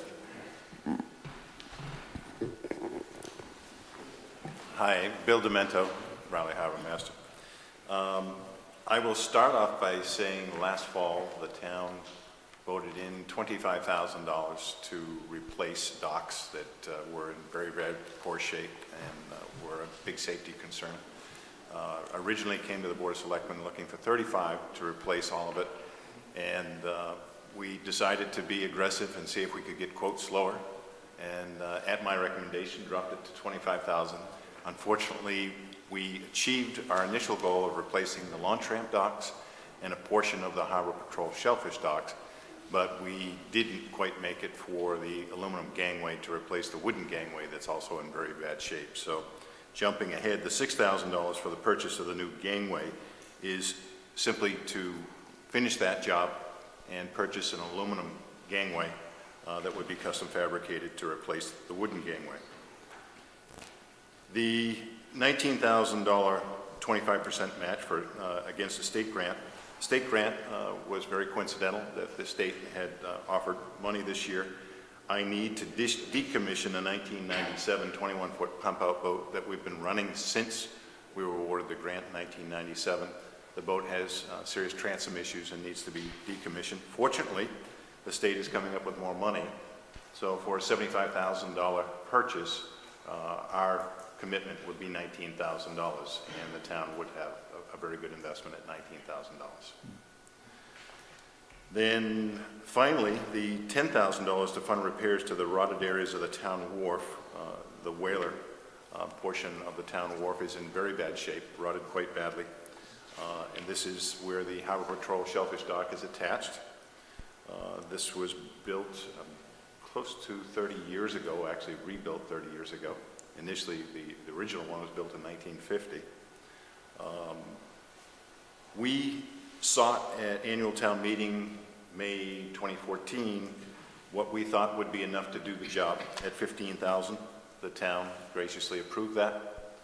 We went to bid and found that with prevailing wages, etc., none of the bidders came in low enough to meet the $15,000 that we had set aside. Hence, I'm looking for an additional amount that we feel now we should make this bid achievable at $10,000, bringing the total to $25,000. That's it. Okay, any questions? Okay, go on to Article 10 to see if the town will vote to appropriate $150,000 to pay costs of roadway improvements and stormwater management systems at Prospect Hill, including the payment of all costs incidental and relative thereto, and that to meet this appropriation, $75,000 shall be transferred from the town's free cash, and the treasurer, with the approval of the Board of Selectmen, to authorize to borrow $75,000 from the water department portion under and pursuant to Chapter 44, Section 8, and Chapter 29C of the general laws, or pursuant any other eligible authority. So this is basically to upgrade or repair Prospect Hill driveway that goes up to the top of the hill to the water tank. Also at the top of the hill is the Crown Castle cell phone tower, and all of Rowley's emergency management communications are at the top of that hill. And there's no way to get up there easily at this point. You cannot take a standard vehicle up there, and it would be even difficult with a four-wheel drive vehicle. And I think, Chief, could you maybe give us an update on the condition of that road?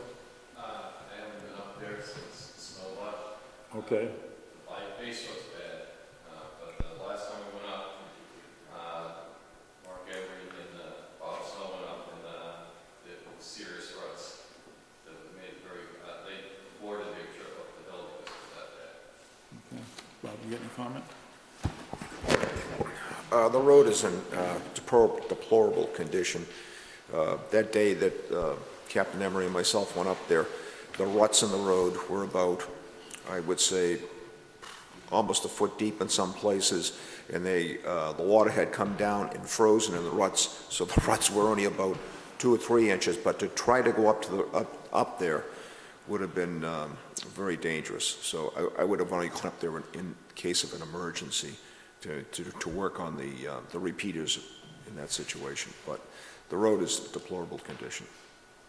And I think we only went up about 1/10 of the way up the road, and that was it.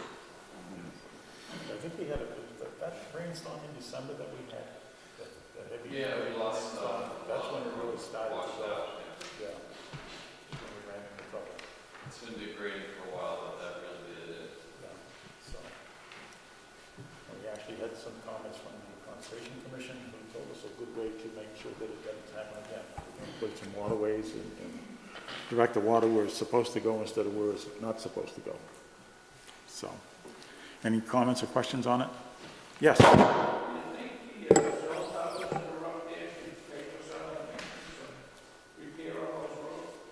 Well, to a degree, yes, but we leased the land to the cell tower.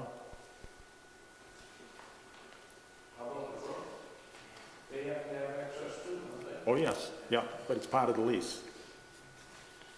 So, it's not like we're not getting something back. It's not necessarily going to be going into this, but we do have funds come in that go into the general account. Okay, Article 11. Oh, yes. Yeah, go ahead. Article 11, to see if the town will vote pursuant to Mass General Laws, Chapter 44B, to transfer and appropriate from the Community Preservation Fund, Historic Resources, or Undesignated Fund, the sum of $8,309 to be added to Article 17, Town Common Lights of the November 4th, 2013 special town meeting, to be used by the Board of Selectmen to reimburse the Raleigh Municipal Lighting Plant for the payment of light fixtures for the now completed restoration of the lights on the Raleigh Town Common for a total appropriation of $43,309. This just completes the payment to the Raleigh Electric Board for all of the lights at the Town Common. Any questions? Article 12, to see if the town will vote to transfer and appropriate the balance of $7,011 in Article 8, Town Common Tree Restoration of the April 30th, 2012 special town meeting warrant to Article 17, Town Common Lights of the November 4th, 2013 special town meeting to be used by the Board of Selectmen to reimburse the Raleigh Municipal Lighting Plant for the balance of the payment of the light fixtures on the Raleigh Town Common for a total appropriation of $50,320. And again, this is payment for all 21 lights that are around the three sides of the common.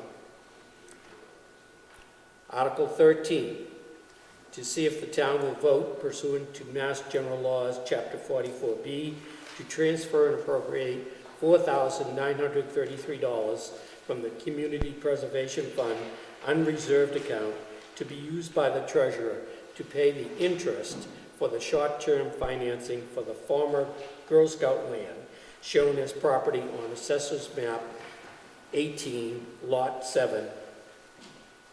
And this is just to be used by the treasurer to pay the interest on the short-term financing for the Girl Scout property. Any questions? Okay. Article 14, to see if the town will vote to appropriate the sum of $200,000 to pay additional costs of developing the water treatment plant through the state revolving fund, including the payment of all costs incidentally related thereto, to determine whether this amount should be raised or borrowed or otherwise provided. Mary Beth, you want to give us a little background on that? Sure.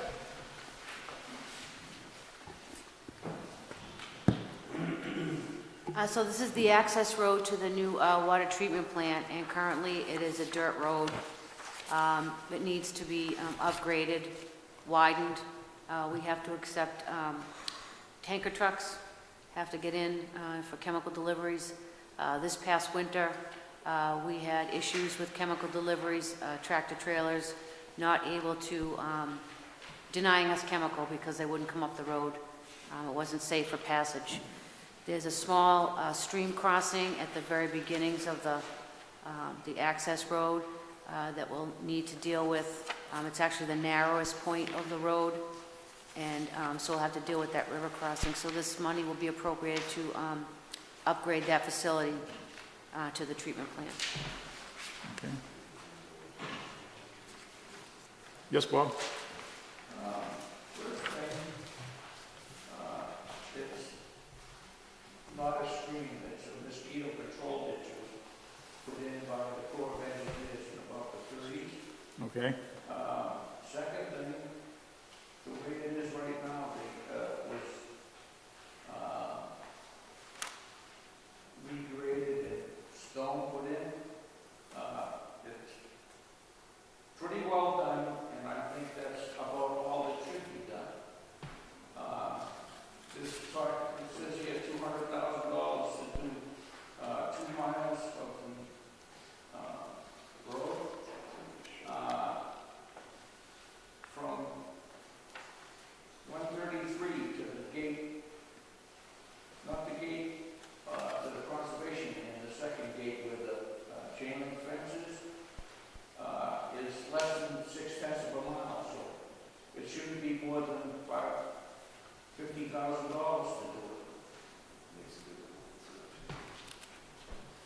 If you do Okay.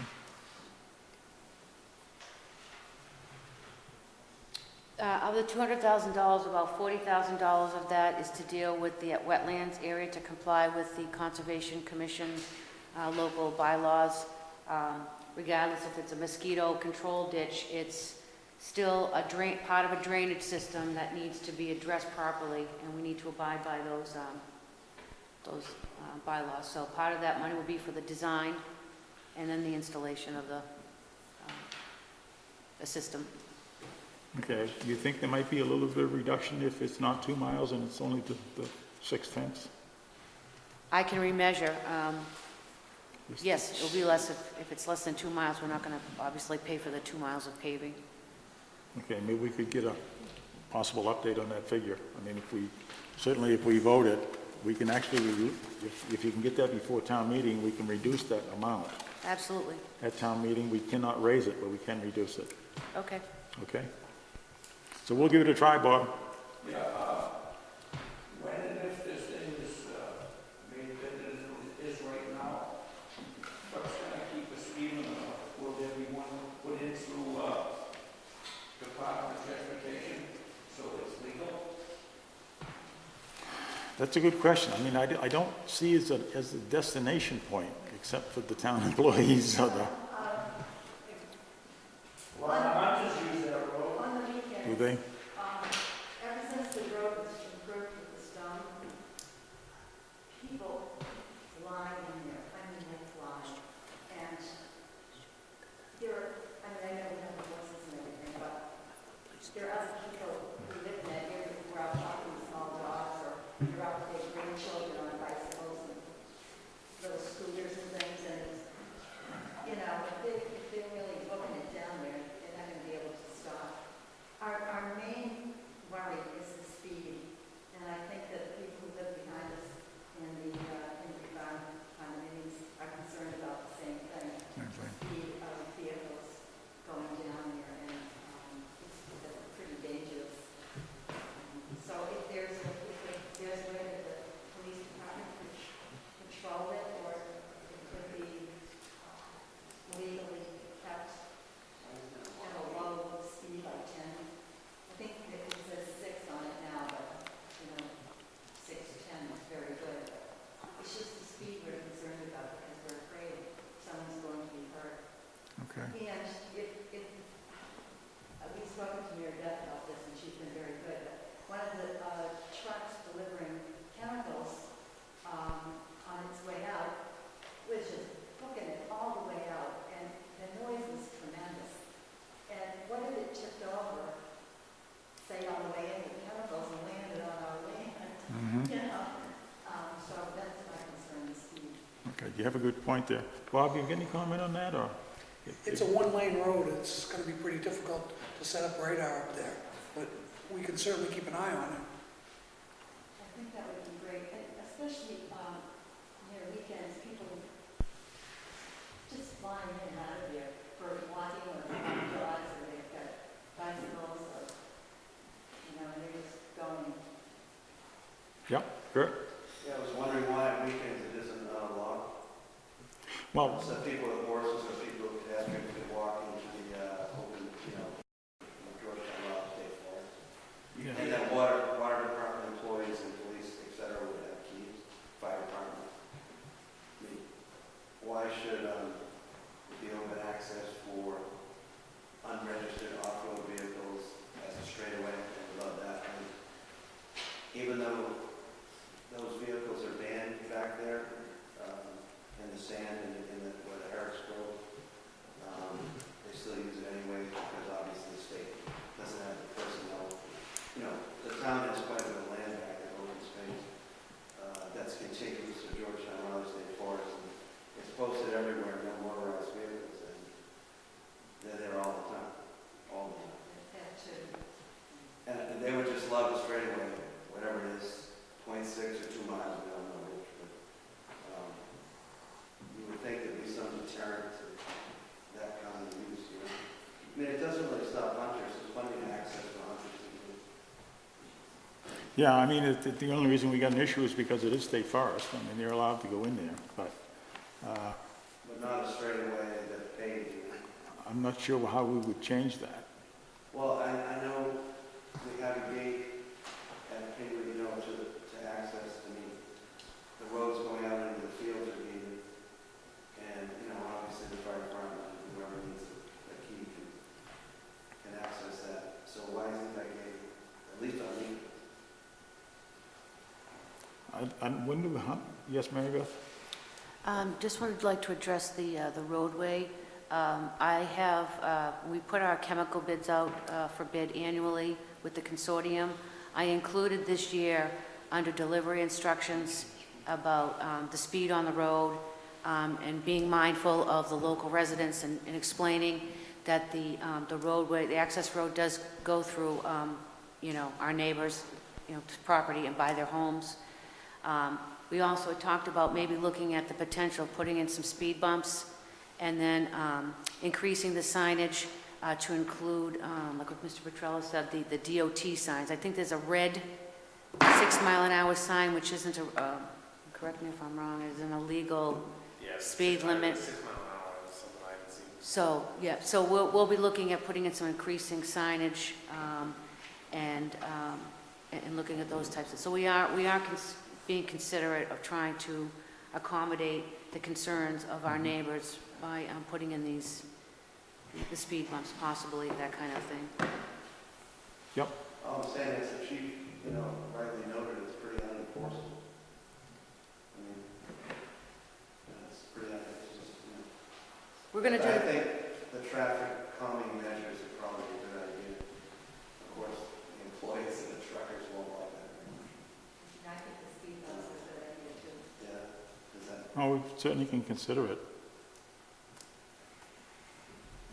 See what happens. Yep.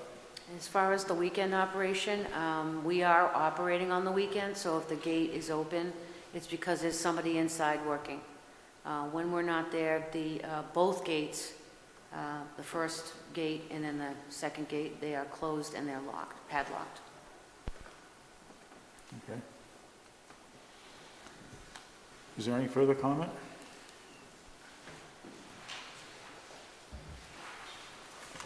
Okay, hearing none, we'll go on to Article 15.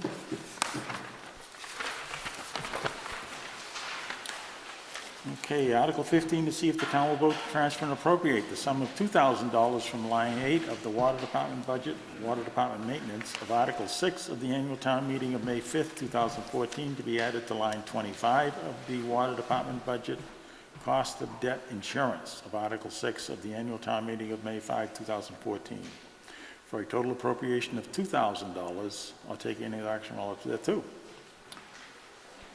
Okay. That's going to the Department of, that's your maintenance account, right? That's a maintenance budget item that you're going to? 2,000? Okay. Okay, it's actually money that's been charged by bond counsel for the additional state revolving fund borrowing of $200,000. And that actually ties into Article 14. So I think we need to think about that one for a while.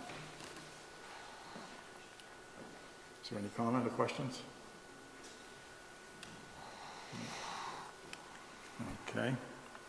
Moving on to Article 16, to see if the town will vote to transfer and appropriate the sum of $67,000 from the free cash to be used by the highway surveyor for the replacement of the roof at the highway department garage, the purchase and installation of light fixtures and lights at the highway department garage, and the purchase and installation of an emergency generator at the highway department garage. Okay.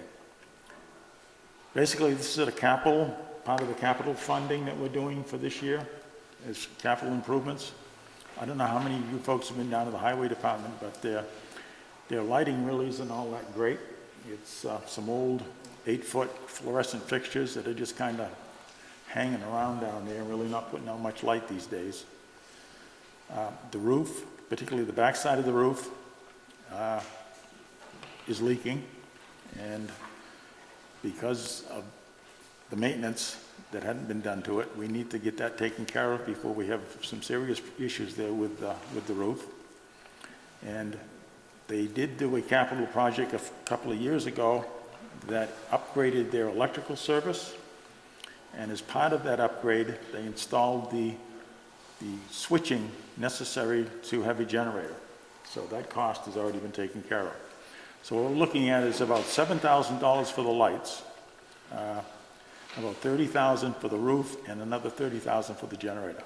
And as we found out this year, the highway department is really an emergency department in the wintertime. So these things are important to be able to keep the highway department going, be able to work on their trucks when they need to be worked on, particularly in snowstorms and things like that. So, is there any questions or comments? Yep. Will the generator be automatic? Yes, Bob. Yeah, it'll be an automatic, it'll be outside. It's a skid mount that'll be mounted outside. So if they lose power, it comes on? Yes. Yep. Yep, and it'll keep the building warm and heated. Well, yeah, they need the lights to see, but they need the heat to melt the snow on the trucks. Well, you won't be able to find those either. So, yeah, no, this is, the capital committee looked at this and felt that this was a worthwhile capital project. So, okay, Article 17, to see if the town will vote to transfer and appropriate the sum of $10,000 from free cash to be used by the Board of Selectmen and the Treasurer to archive town records or take any other action relative thereto. Karen, I think you asked for this, and could you kind of update us on what records you'd like to archive? Sure. What happened was a few years ago, my office went through an evaluation. We had rooms and rooms of paper. And basically the state has a retention schedule that says, okay, these kind of records you have to keep for 3 years. These kind of records you have to keep for 10 years. And these kind of records you have to keep forever. Well, you know, we've been in this building since 1904, and the stuff that we have to keep forever starts accumulating. And you accumulate a lot of other stuff. So what we did in my office is we basically got some help to identify what records we had, what records were permanent, and what records we could destroy. And basically, the records that were permanent we put on microfilm, because that is something that lasts forever, that, you know, never goes away. Technology's changed, but apparently microfilm is something that just lives on and on. And as we've done our project, some of the other departments in Town Hall have decided that they have a lot of paper, and what we've done is a good thing. So this would allow some of the other departments to work on similar projects as well. Yes? This is real stuff that you can feel and touch. It's not in the cloud, right? Yes, it's microfilm. Because what happens is, as technologies change, things become obsolete, but microfilm apparently will last forever. In my office, for example, in my safe, we have done all of the permanent payroll records, and we've been doing it over a few years, and we have probably about 20 or 30 reels of microfilm. Everybody talks about this modern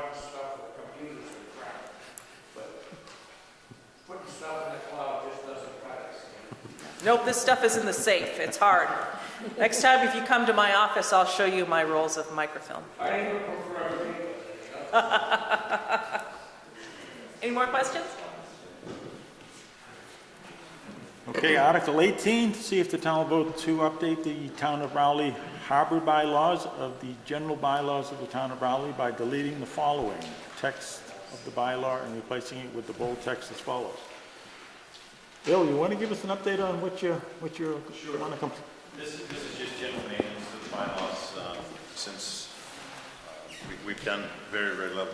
The first part of this is updating the cost of additional stickers. We did have to update and increase fees to the boaters on the Raleigh River this year.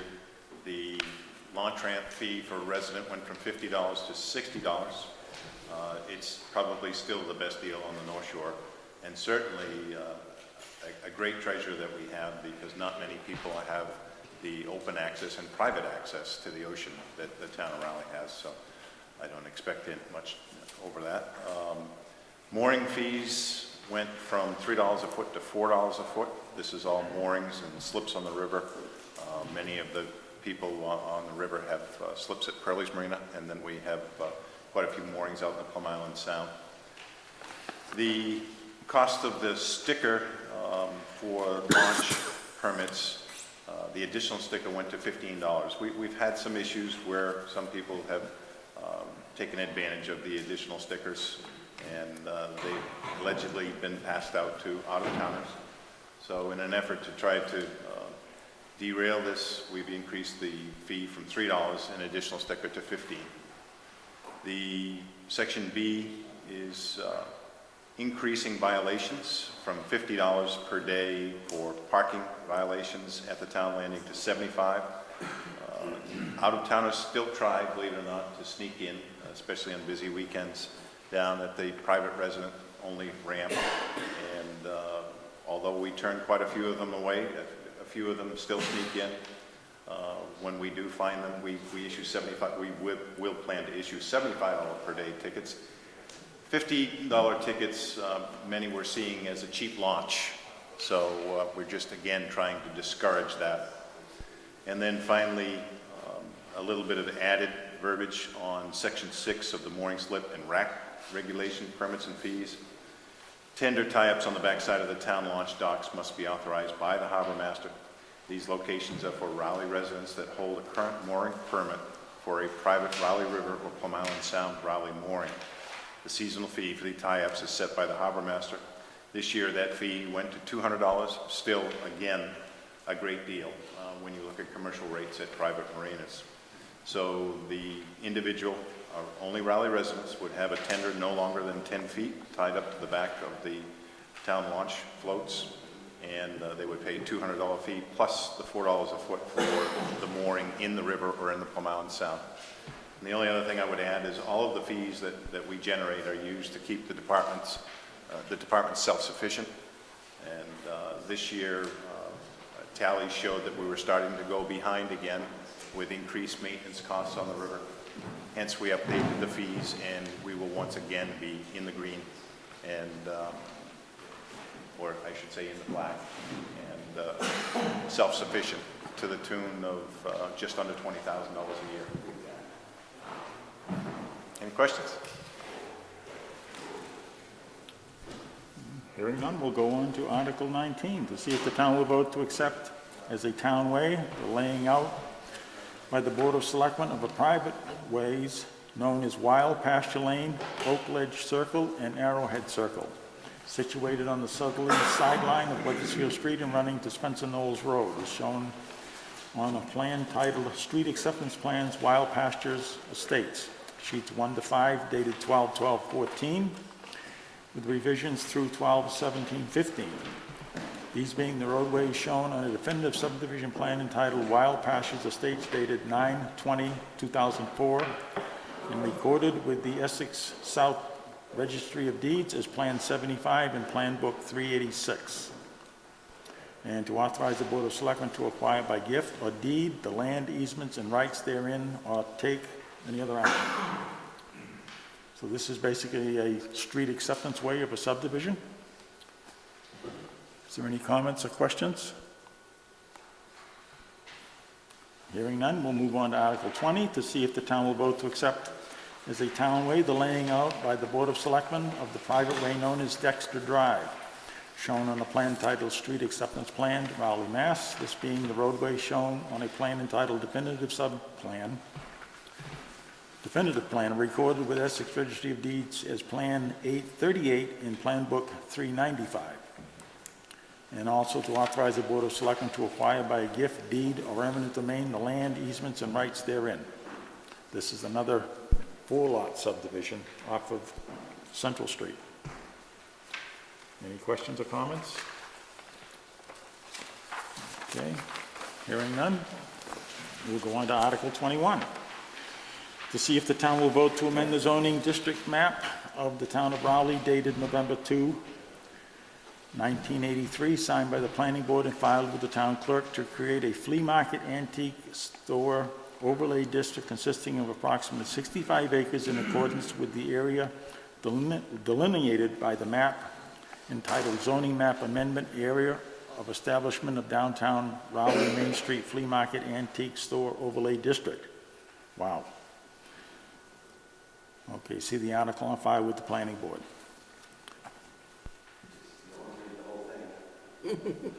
Do I have to? I'll swap you. You want to give us a little update on that? Yeah, I'll comment on it. As I think you probably already said, this article would create a new zoning overlay district in town, which would be called the Antique Store and Flea Market Overlay District. Now, an overlay district is just a zoning district that's superimposed on the underlying or base zoning district, or part of the underlying base or base zoning district. And the reason towns do this type of thing is basically to either to impose additional restrictions on part of a zoning district or to allow for additional uses. In this case, this overlay district that we're proposing would allow two specific types of businesses in a portion of the outlying district. And as the name implies, those two businesses would be antique stores and flea markets. So if this article is approved, the planning board would have the authority to issue a special permit for a new antique store or flea market in the overlay district. Now, the overlay district consists of approximately 65 acres of land. It's located along Main Street or Route 1A, and it's essentially the area between the Brad Street Farm and Warehouse Drive. Okay. Is there any comments or questions? Hearing none, we'll move on to just one more here. Article 22, to see if the town will vote to amend the Raleigh Protective Zoning bylaw, by reassigning the existing section 7.1.2C of the bylaw as section 7.1.2E.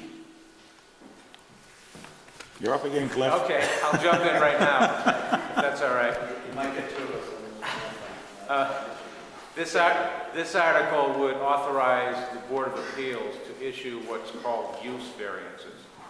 A use variance is simply an exception to a provision in the zoning bylaw that would prohibit a particular use or business or commercial enterprise.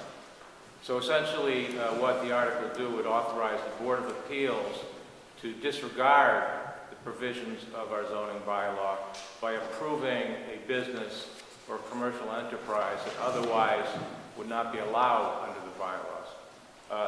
So for example, if you take the outlying district in town, which is the largest zoning district in town, and which is zoned primarily for residential purposes, this article would allow the Board of Appeals, after holding the necessary public hearing, to approve any kind of business anywhere in the outlying district.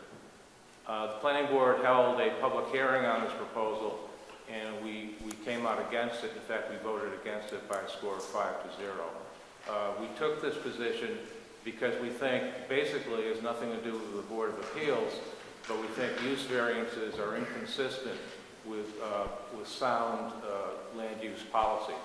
And that this article will be used to allow the establishment of new businesses, really any kind of business in residential neighborhoods, and for that reason we oppose it. Okay. And just a quick note on the way it's worded. If you read it carefully, there's also a lot of subjectivity. As you know, a number of the boards are volunteers with a variety of backgrounds, a lot of times not with a lot of legal backgrounds in terms of trying to administer and meet out law through the filter of Mass General Law, Chapter 40, and there is intent for the reason why planning boards and zoning boards of appeals and selectmen give out special permits and are able to, administer the process of going through general zoning and protected zoning bylaws to retain the character of the town, and also to be able to be consistent with solid town planning practices. We've spent a lot of money to have a master plan for this town, and I think this has the potential to completely gut that. And if you look at it, it's the hardship. A number of the provisions are very subjective. And I think once you get into subjectivity, you really take the process and make it very difficult for anyone who's a volunteer to actually administer that consistently. And our goal, my goal is to work consistently with other boards and to try that every applicant comes before us goes through the process in a streamlined, consistent fashion. And this could really cause a lot of chaos and havoc in the neighborhood. Okay, is there any other comment? So if there's no more comment, I think that's it. That's the end of the special town meeting warrant.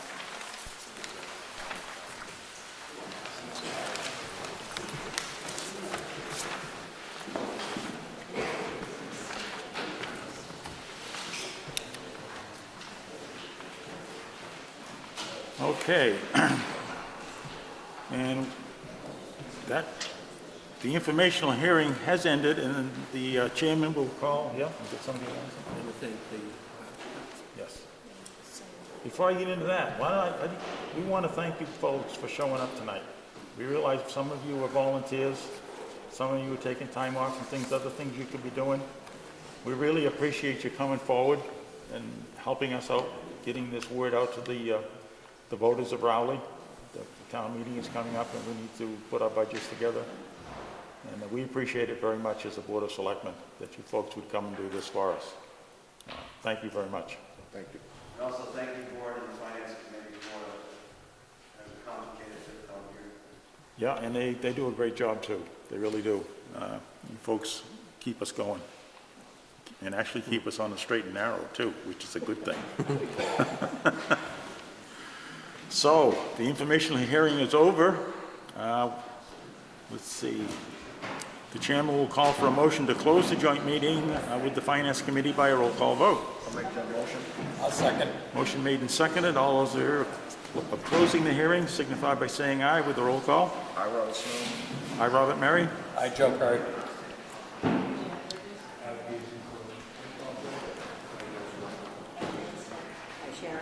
Aye, Larry White. We are closed. The meeting is closed. Thank you very much. Thank you. Yep.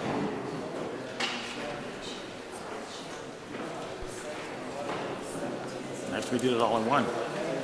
Actually, we did it all in one. I don't know who Chairman White is. Who's Chairman White? Larry. So we did it all in one. Okay. Yeah. Pam? Yeah.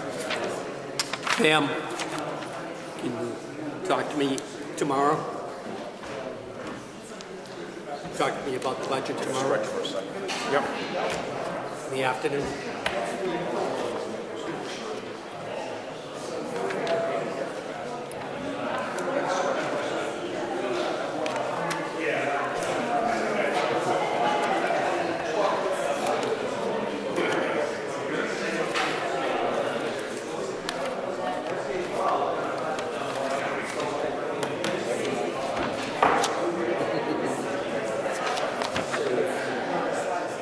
I nodded.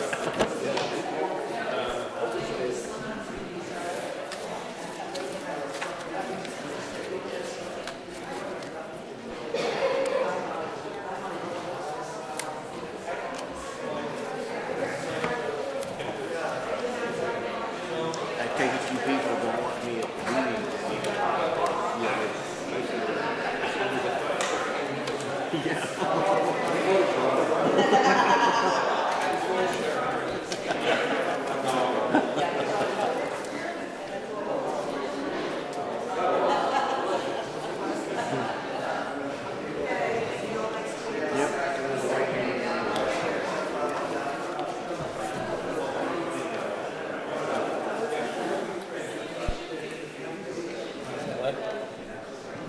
See you later.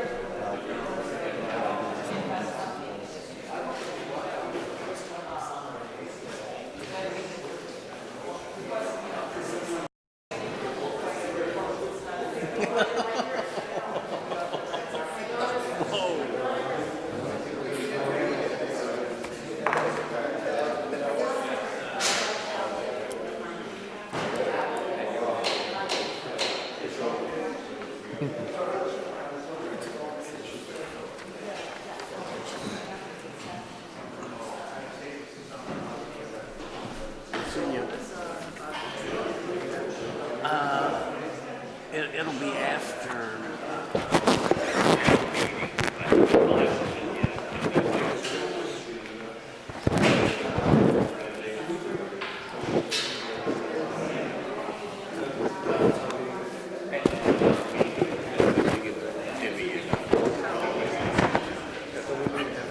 Well,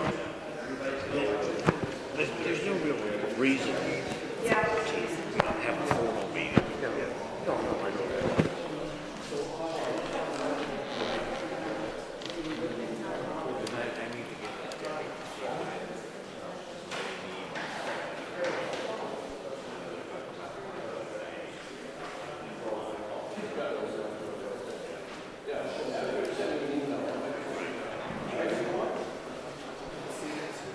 Okay, thanks for coming. Right.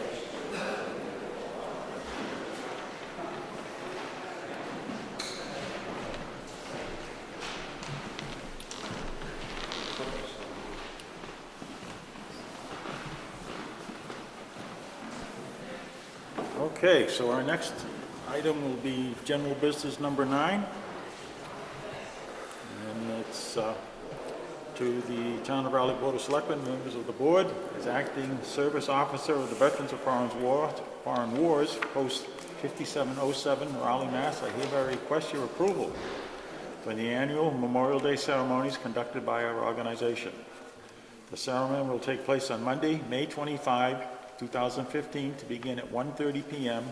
Units participating in the parade will form at 1 p.m.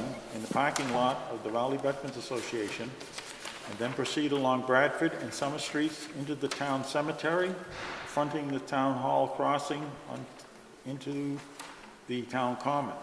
This is the same route followed in May of 2015. We look forward to this annual gathering, which pays the respect to our predecessors that they greatly deserve. We invite you all to attend. Respectfully yours, Kenneth J. Gorries, Service Officer. And the order of business is the Raleigh Board of Selectmen invites and encourages all veterans and families to participate in and attend the planning ceremony and parade observing Memorial Day on Monday, May 25th, 2015 at 1:30 p.m. Please plan to join the parade attendees at 1 p.m. to organize at the VFW parking lot on Bradford Street. It will be an honor of the Town of Raleigh to have all veterans participate. For more information, please contact the Selectman's Office at 978-2372 or 2705. From Kenneth J. Gorries, Commander, Raleigh Post 5707, Raleigh Veterans of Foreign Wars. Memorial Day 2015, units will form at 1 p.m. in the parking lot of the Raleigh Veterans Association. Post Commander will welcome all and introduce Reverend Robert Hagopian for the opening prayer. The Triton Band will play the national anthem. Units will proceed along Bradford Street to Summer Street and over to the cemetery. Upon entering the cemetery, we'll proceed to the Star Garden for a small ceremony. Following, the police will conduct their services at Chief Robert Hardy and Roy Haynes' grave sites with volleys from the firing squad at each grave. The same procedure will follow at the Firemen's Memorial. Units will then proceed to the Rowley Common. Clergy, selectmen, and special guests will assemble at the podium in front of the Civil War Monument. Commander will then introduce the chairman of the Board of Selectmen, other members of the board, and special guests. Any remarks to be made by selectmen and special guests will be made at this time. Commander will introduce the speaker of the day. Commander will thank all for attending and then introduce Reverend Robert Agopian to say the closing prayer. Triton Band will play America the Beautiful. Firing squad will fire 3 volleys, followed by taps and echo. Commander will then conclude ceremonies. So, entertain a motion. I'll make that motion. I'll second. Motion made and seconded. All those in favor signify by saying aye. Aye. Aye. Opposed? Motion carried. New business. Item number 1. We have not yet received, actually it's to review and approve antique junk license renewals. We have not yet received the antique junk dealer license renewal from Catherine Hall, Bittersweet Collectibles, 164 Main Street. Renewable packages were mailed out on March 4th, 2015 with instructions to return the documents before April 1st, 2015. On April 24th, 2015, Amy left a voicemail regarding this outstanding renewal, but we have not heard back. This license will expire May 1st, 2015. So there's no action required there. Okay, new business number 2.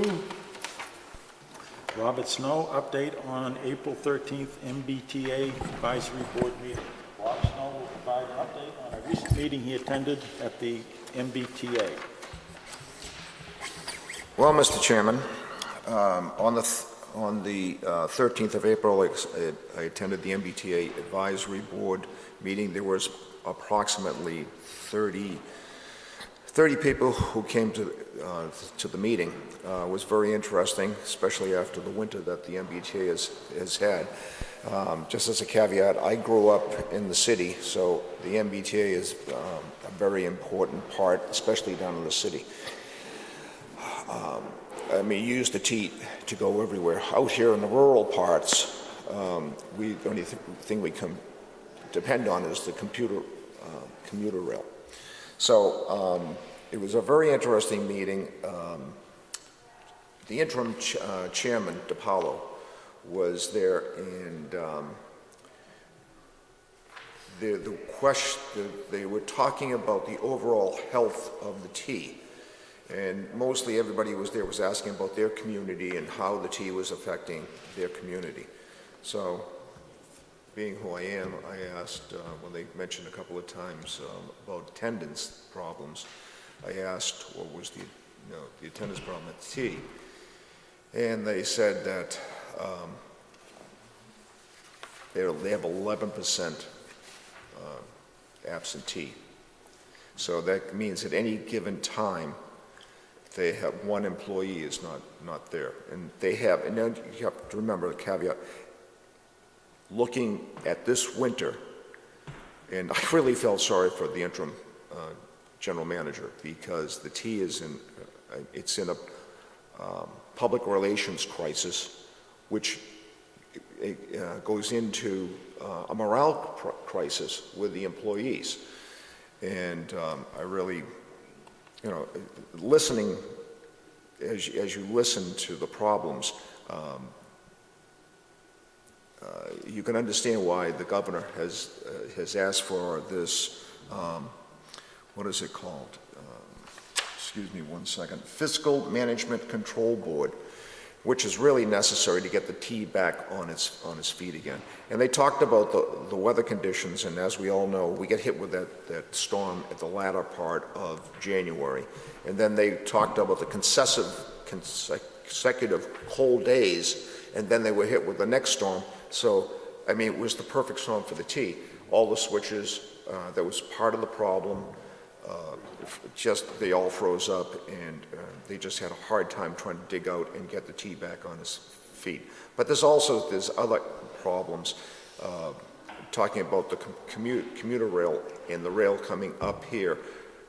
Right now, there was problems with the number of cars, and if people go down there, they'll see that you know, it's not up to snuff yet. They talked about they had something like 30 cars been replaced in engines. They need a total of 62. They hope to be up to 42. So we'll start to see changes out here with the commuter rail. So, anyways, the T has a lot of problems, and they need all the backing we can give them. And the legislature needs to address this, and the governor, hopefully, that this council will be passed, and they'll be able to get the T going and moving. And they have a lot of problems, and I would urge anybody who's listening tonight to write a letter to your legislator, and that being Brad Hill for us, and Senator Tarr, to get the T going, and to back the governor's plan. I think it would be a good idea. Just a comment that I would offer myself. I grew up in Cambridge and had a bus stop right across the street from my house, and lived on Memorial Drive. Was able to cross BU Bridge to Commonwealth Ave. That I was very able to have access to the T to get around, and it was a tremendous asset at the time. Living out here, you might have appreciation for the T, but if you live down in the city, you depend on the T all the time. You do. You really do.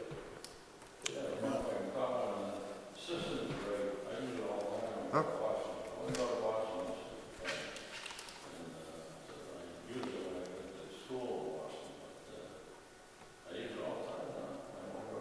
No, I got,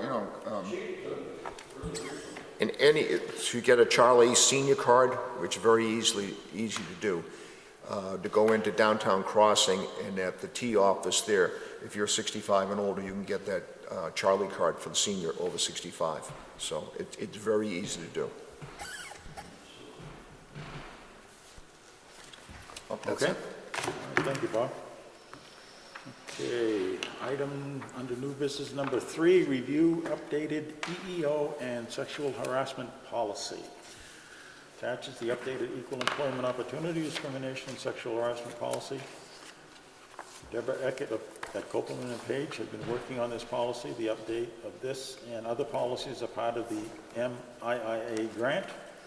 The Board of Selectmen needs to review and approve it. So,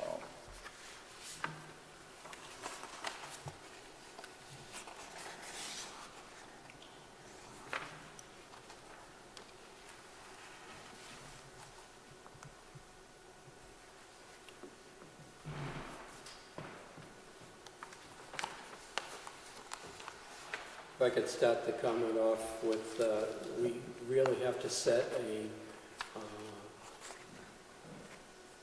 have the opportunity to set a policy that we are against sexual harassment and discrimination, and we are for equal employment opportunity.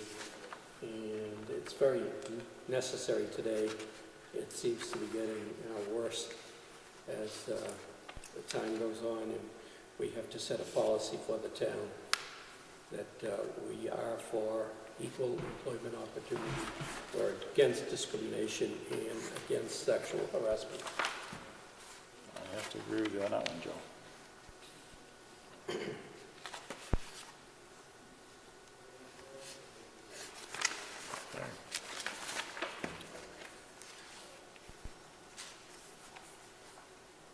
Need a motion on that, Mr. Chairman? Yep. I'll give you that motion, accept the policy.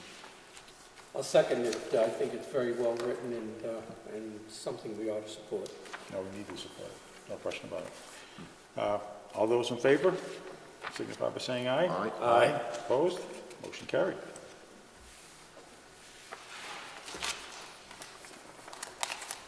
Okay, new business number 4, discuss rules of necessity in signing bills and payroll warrants.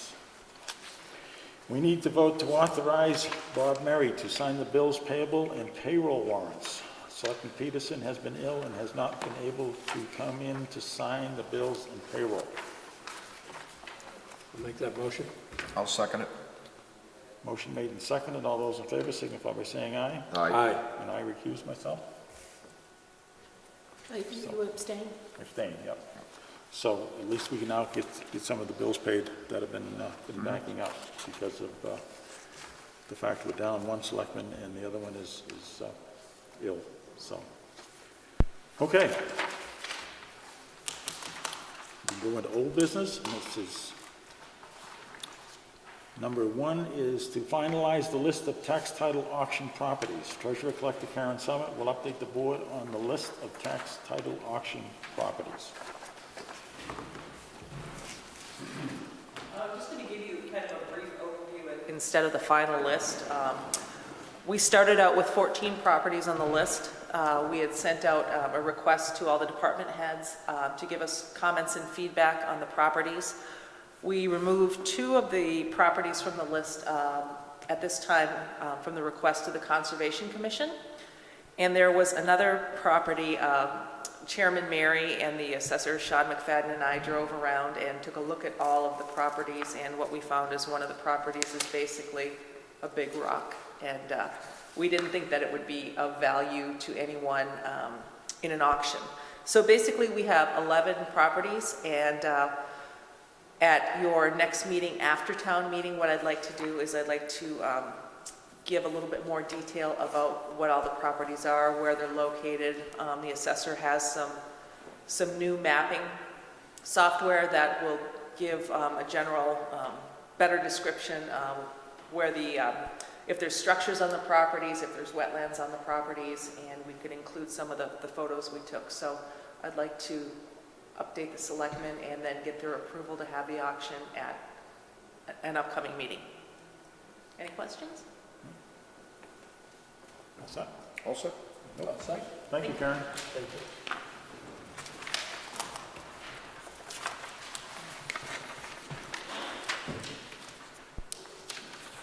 All right.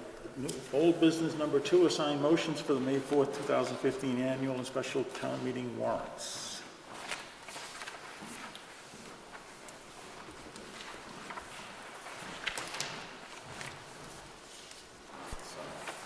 I don't know, Joe, looks like you and I. So we're gonna go over the other one, or what?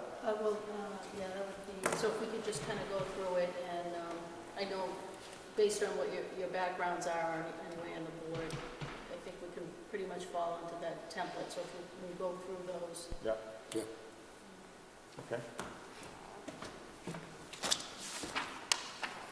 So Article 1, actually there's even one before that, Article -1. Right. It's suspend the reading, it's Suspend the usually the reading, yep. chairman. Okay. You know, in any of these gaps, I can just, if it's okay, look between the two of you. If we miss something, I'll just put them in. So you want to jump to 3. Mm-hmm. So you're going to do the suspend the I'll reading, suspend the reading. so I'll do number 3. Just live with me, because I'm gonna let them read a little bit more than they normally read, so.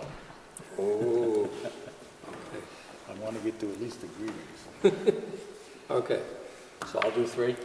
if you want. Yep. I can do 4.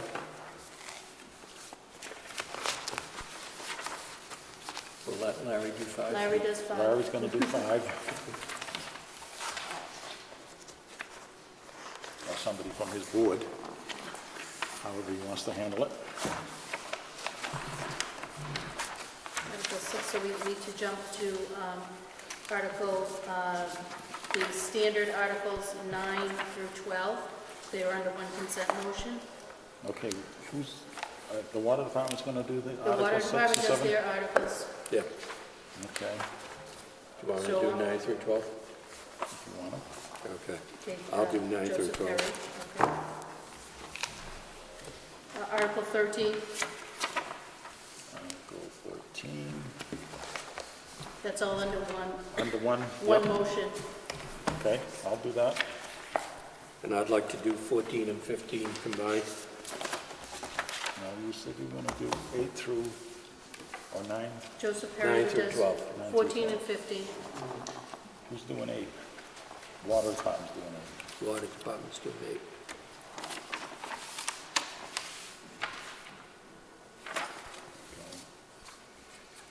can have a selectman do this, and if there's any questions on 16, somebody can, treasurer look it up. So I'll assign a selectman to 16. So 14 is the Joe, right? Yeah, 14 and 15 on We're at- the yeah. combination. I'm running behind here. So Article 16, I can do 16. okay. And then the health department will do 17. Okay. 18 is the capital borrowing. I can do that one.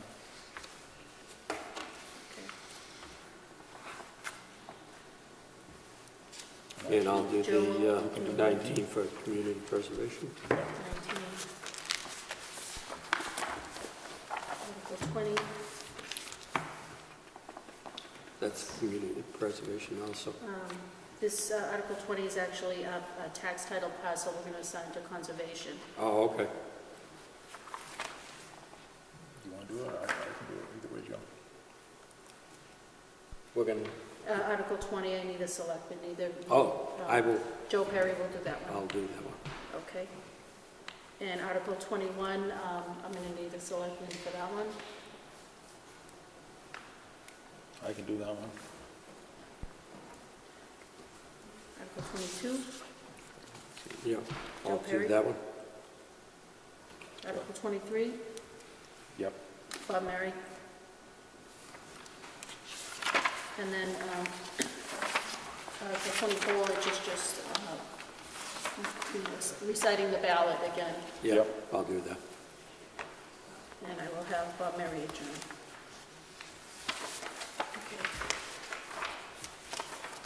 Suspend the reading will be Bob Mary, Yep. special, and then Joe Perry will do Article 3. Mhm. Bob Mary will do Article 4. Joe, you'll do Article 5. Great. And 6.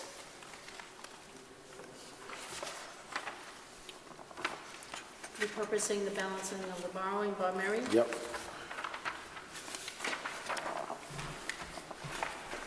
Seven. 7.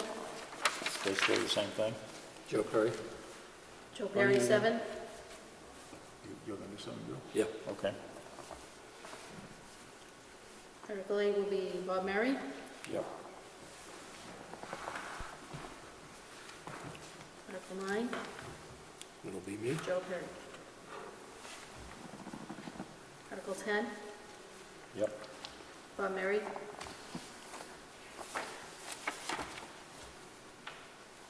Article 11, Joe Perry. Yep. And should we also have Joe, you do 12? 12. too? Yep. And And 13. 13. The water board will do 14. And 15. And the selectmen, we pick up at Article 16, capital for highway department. Yep. Bob Mary. Yep. Article 17 on the archiving I'll do records, that. Joe Perry.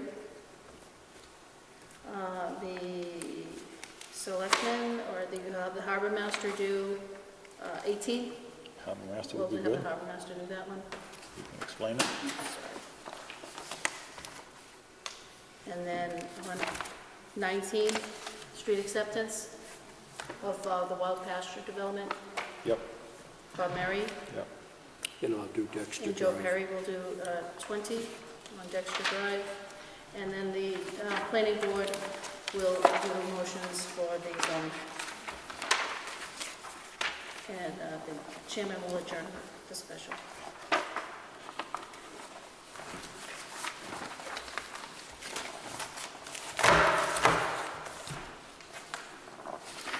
And Mr. Snow will do all the seconds.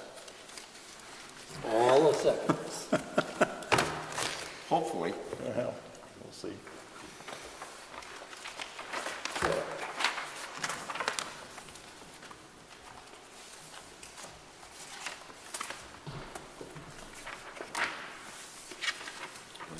sitting, walking.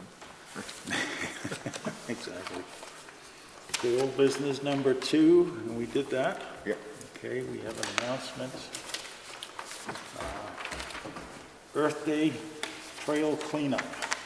Hunsley Hill Conservation Area, Route 133 on Havel Street, Saturday, May 2nd, 2015, from 10 a.m. to 12 p.m. noon. The Conservation Commission is looking for volunteers to help spruce up the trails on this property.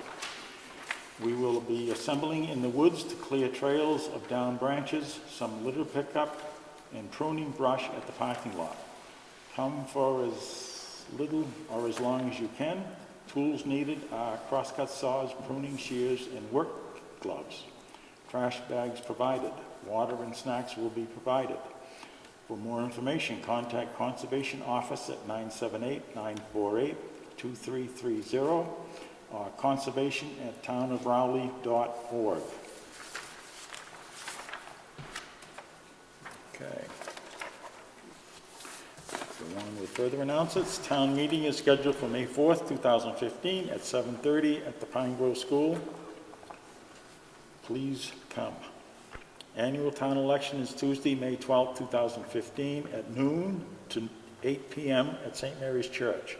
That's noontime to 8 p.m. at St. Mary's Hall on Main Street. It's actually in the rear of the building. Drinking Water Week, May 3rd to the 9th. Tours of the town's new water treatment plant will be provided. Contract Water Superintendent Mary Beth Weiser at 978-948-2640, extension 4, to schedule a tour. Check out the library's website and Rowley Community Media for news on the Rowley Reads program. The town has the following vacancies: fence viewer, 3 positions; wood, lumber, and bark inspector and zoning board of appeals associate, 2 open seats; historical commission, historic district commission, 2 seats; parks and recreation committee, 2 seats. Open space committee is seeking members.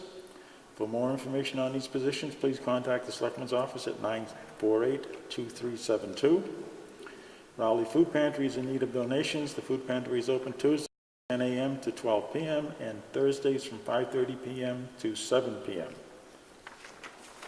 If I could just repeat, Mr. Chairman, that the town meeting, we still are required to have 100 people for a quorum at 7:30, and we urge everybody to come as early as you can and be there so that we can have our quorum to get started.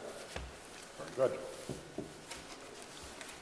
Okay, that ends the next item on the agenda, which is adjourned. Give me that motion, Mr. Chairman. I'll second. Motion made and seconded. All those in favor signify by saying aye. Aye. Aye. Opposed? We are adjourned.